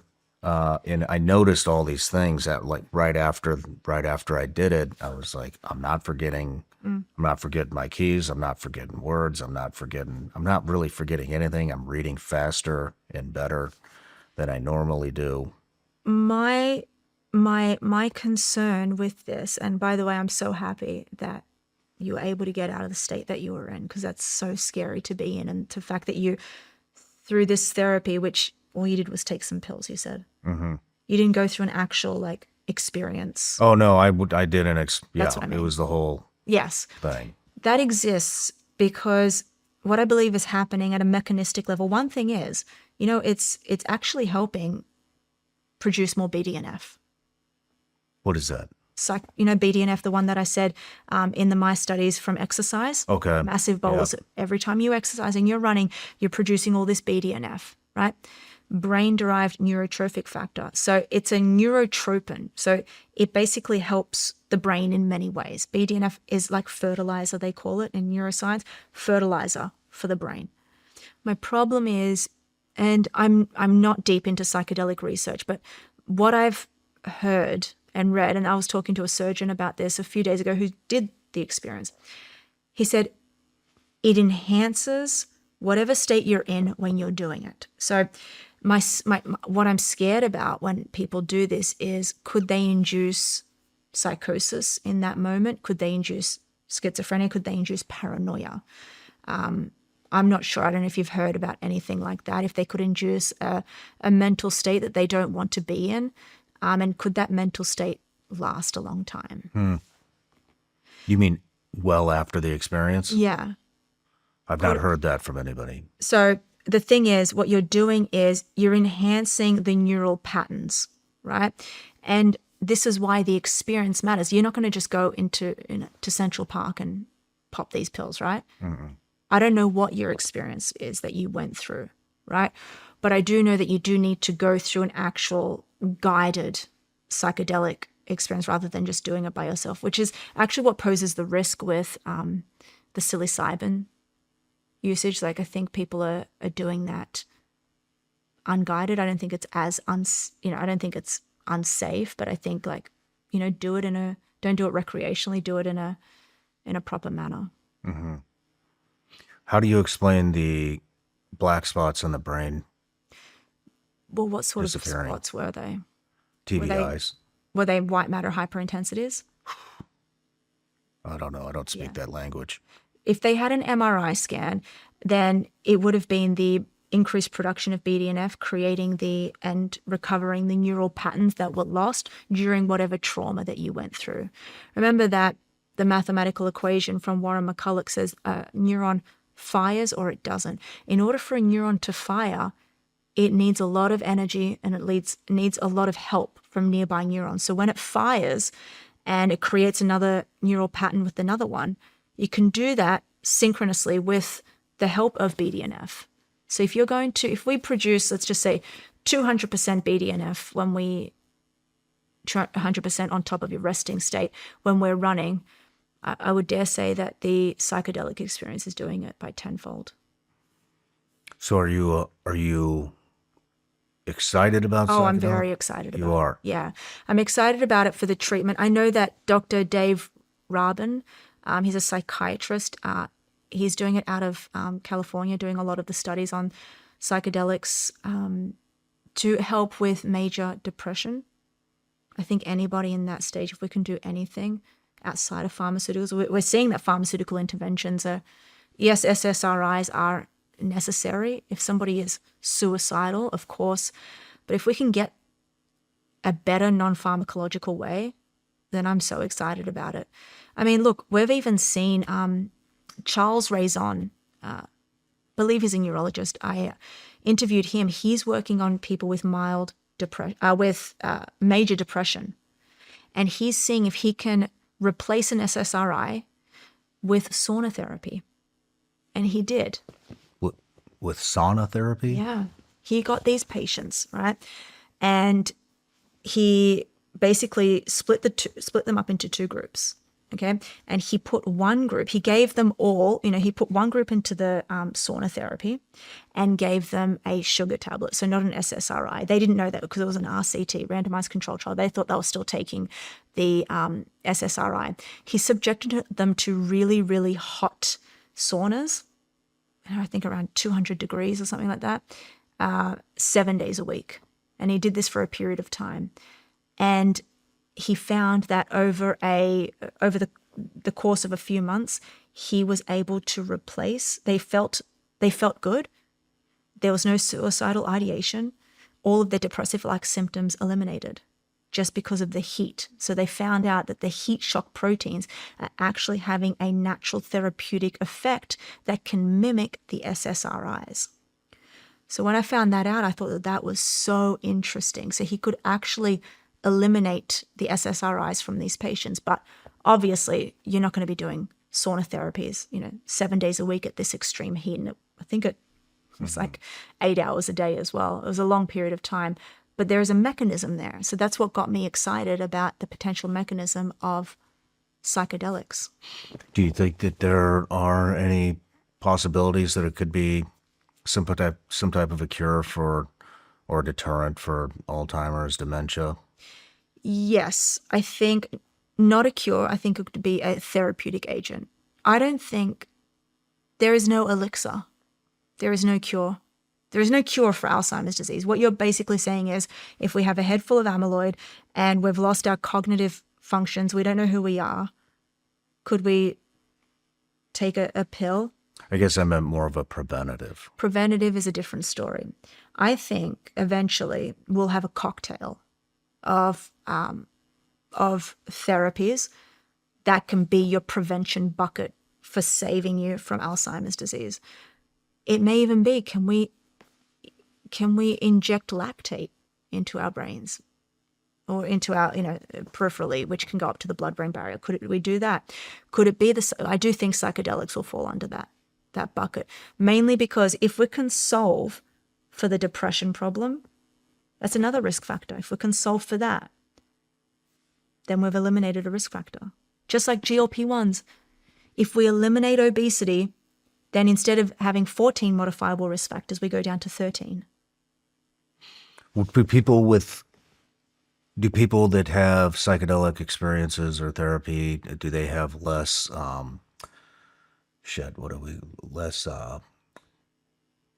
especially for people with PTSD, the cortisol dump? Does that take care of that? Oh, I'm not sure. I mean, I don't even know the complete mechanism of action of what it would do, if it would increase. I don't think it increases, maybe it does, parasympathetic activation, which is the rest and digest, which is what will probably slow down cortisol. But I could probably posture that if it is getting into the brain and it's helping neural networks and eliminate these depressive-like symptoms, then yeah. It must also have something to do with the neuronal energy, because we're seeing now that you can alleviate depressive-like symptoms with creatine, and that's because of the energy crisis that's happening in the brain. So people should be taking creatine? Yes. How much creatine should they be taking? We can segue into creatine if you like. Over the last, 50 years from the Arnold Schwarzenegger days, people have been taking 5 grams of creatine a day. And what 5 grams does is it saturates the muscles, because the muscles are so hungry. They get first dibs. As soon as you have creatine, they get first dibs of it, right? Saturates the muscles. But after that 5 grams, if you have more, then that gives it room to go elsewhere. So we now have studies to show that taking 10 grams to 12 grams a day can effectively raise your brain creatine levels. So remember, creatine, what it does, it's a naturally occurring molecule, and we release it every day, but we release it in really small amounts, or maybe around 1 to 2 grams a day, right? So when it gets released, when we take that 12 grams, it goes into the brain, it helps the brain cells produce energy better, namely the mitochondria. So it helps the mitochondria produce more energy in the form of ATP. And it's been said that in diseases like neurodegenerative diseases like Alzheimer's disease, we have an energy crisis, right? The brain's trying to repair itself, so it needs a lot of energy to do that. It doesn't have energy, right? The mitochondria is all dysfunctional. We've got plaque to deal with. There's so many things that the brain has to deal with. It needs more energy. So if we can give it more energy, then it has more energy to fight, right? And this is the same thing with depression. People don't realize it takes energy to be happy. Our brain didn't want us happy. That's not what evolution put the brain there for. It was here for two things: survival and reproduction. It wasn't there to make you happy. Didn't care about that. So every day we have to fight to be happy. It takes energy to do that. And imagine a person who has got clinical depression. They're fighting with everything that they have in their brain to not feel that again, to not have those suicidal ideations. Like it's a brain chemistry problem here. And there's psychiatrists that are actually working on these studies and who have clearly showed the effectiveness of creatine on major depression, the effectiveness of creatine on sleep deprivation. You can almost eliminate a bad night's sleep with a bolus of 15 grams of creatine. The first ever pilot study done on Alzheimer's disease patients, very small group, 20 groups of Alzheimer's patients, not mild cognitive Alzheimer's disease, meaning that they've gone to the doctor. They've gotten a spinal tap, meaning they've gotten fluid from their spinal cord, and they've seen that they've got amyloid beta, which means they've got the clinical diagnosis of Alzheimer's disease, took 20 grams of creatine per day for 8 weeks. And then after the 8 weeks, they increased their global cognition scores, right? They did tests. They increased their global cognition scores. They felt happier. Their mood increased. And on top of that, they were able to go to the gym. Wow. Yes. People are fighting against this because they're saying, but it was only a group of 20 patients. I said, great. We have to start somewhere.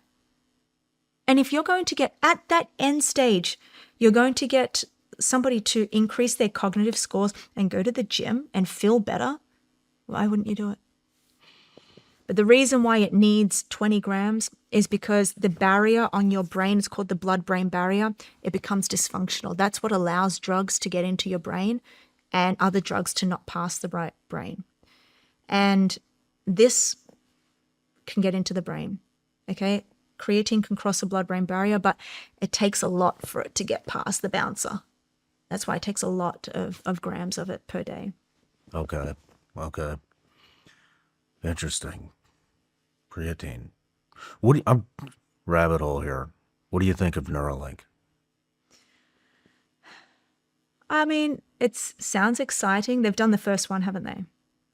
Oh, they did. I forgot about that. Yeah, they did the first one. I mean, whoever's deciding to get elective brain surgery just for Elon Musk, I mean, interesting character. I think that it's scary. But look, do you know what deep brain stimulation is? No.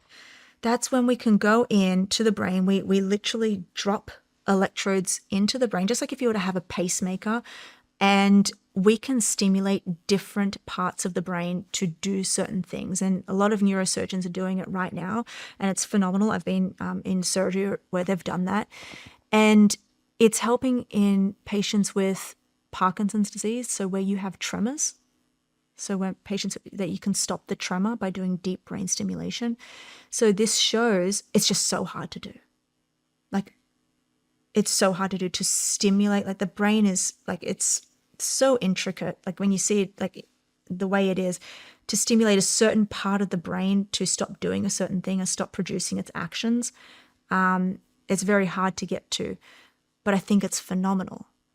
Neuralink, I mean, look, if it can help in disease states, like if you can help you walk again, maybe. I just don't know what he's doing it for.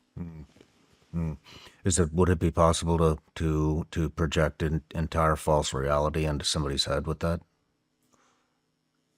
Probably. That's scary. Of course, it's very scary. I mean, if we can do that with drugs, right? I've seen somebody very close to me started, going down a bad path and started with cocaine and ecstasy and then moved on to, in Australia, we call it ice and methamphetamine, one with the pipe, and induced psychosis and schizophrenia. So if you can do that, that's a lifelong thing. Wow. Yeah. So if you can do that with a drug, and I saw it come alive, right, over a 7-year period. So if you can do that with a drug, then you could most likely do that with a chip. What about marijuana? Terrible. It's terrible. Yeah. Why is that? Apart from its ability to induce, psychosis and hallucinations, which happens with heavy marijuana usage over a given period of time, most people are taking it to help them sleep better. But what they don't realize is it's not helping you sleep.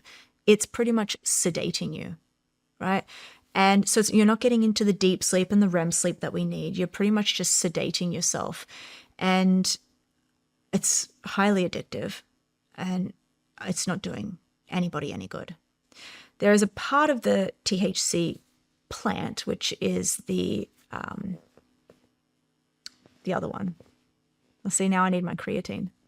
I did have 10 grams today. Anyway, it's a part of the plant that is actually not psychoactive, and it's helping with patients with epilepsy. See, now do I have Alzheimer's disease, mild cognitive impairment, or I know, just right? malnourished? How many people do you get that think they have it that are just paranoid? Oh, depends on your gender, your age. Look, I don't think I have mild cognitive. I feel so on point just right now.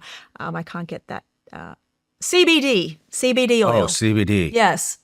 So CBD oil, which is part of the plant as well, this is fine. It's not psychoactive, and it's been shown to help patients with epilepsy. Okay. Yeah. All right. Is there anything I should be asking you that I'm not? I think when it comes to nutrition, like one thing that a lot of people can be doing is they can be taking omega-3 fatty acids. I think it's up there as well. If you get it from a reputable brand, a lot of the omega-3 fatty acids on the market are highly rancid and they exceed the normal oxidation level. So you have to make sure you go to a good brand. But oh God, I got to tell you, like 70% of your brain is made of fat, right? It's fat and water. And most of the fat that it's made from is DHA. And omega-3s comprise of 3 molecules. You've got EPA, DHA, and ALA. So when you feed the brain EPA and DHA from omega-3 fatty acids, you're literally feeding the brain what it's made of. And there's abundance amount of research on Alzheimer's disease patients and omega-3 fatty acids. In fact, there is a transporter on the outside of your brain, MFS2DA transporter, that actually helps shuttle in DHA into the brain. That becomes dysfunctional in Alzheimer's disease patients. So if you can be helping your brain with omega-3 fatty acids every day, that's another thing that is really good. So 2 grams of each, 2 grams of DHA and 2 grams of EPA per day. It's also been shown to eliminate and clear out some of those plaques. Wow. Okay. Yeah. So that's a huge one. But look, if you are exercising every day, at least 2 days a week of resistance training, if you are doing your aerobic training and your high intensity training, if you're sleeping 7.5 hours a night, I say that because PNAS, okay, it's a very big journal. They showed in humans that just one night of sleep deprivation, which was classified as 6 hours or less, increases your amyloid beta just after one night by 5%. That was a well-established landmark study. So you don't want that. So you want to be sleeping more. So I need to get a sleep study. Yeah. Or you need to stress less. Yeah. That would be great. Other than that, my message is just read more, do what you can to be happy, invest in yourself, exercise, get outside, increase your daily steps per day. Because we don't realize this in our 20s and 30s, but you'll regret it. And get your shingles vaccine after 50. Get your shingles vaccine, yes. Well, Doc, I appreciate you coming. Thank you so much. That was so informative. Thank you. Thank you. Thank you. What's next for you? So many things. Actually, tell me about your consulting business. Yeah. So I take on private clients and I run them through a I'm basically your private health consultant. So you can come to me. We do everything from extensive blood biomarkers, imaging, everything. All of it. We do, head to toe. Are you Absolutely taking everything. Get to know patients? every single cell in your body, and whatever goal you're optimizing for, whether it's health, whether it's longevity, we help you there. So yes, I'm taking on people. I've got an entire team around me as well. I'll be putting my name in that hat. Definitely. Thank you. Thanks, Shawn. All right. Cheers.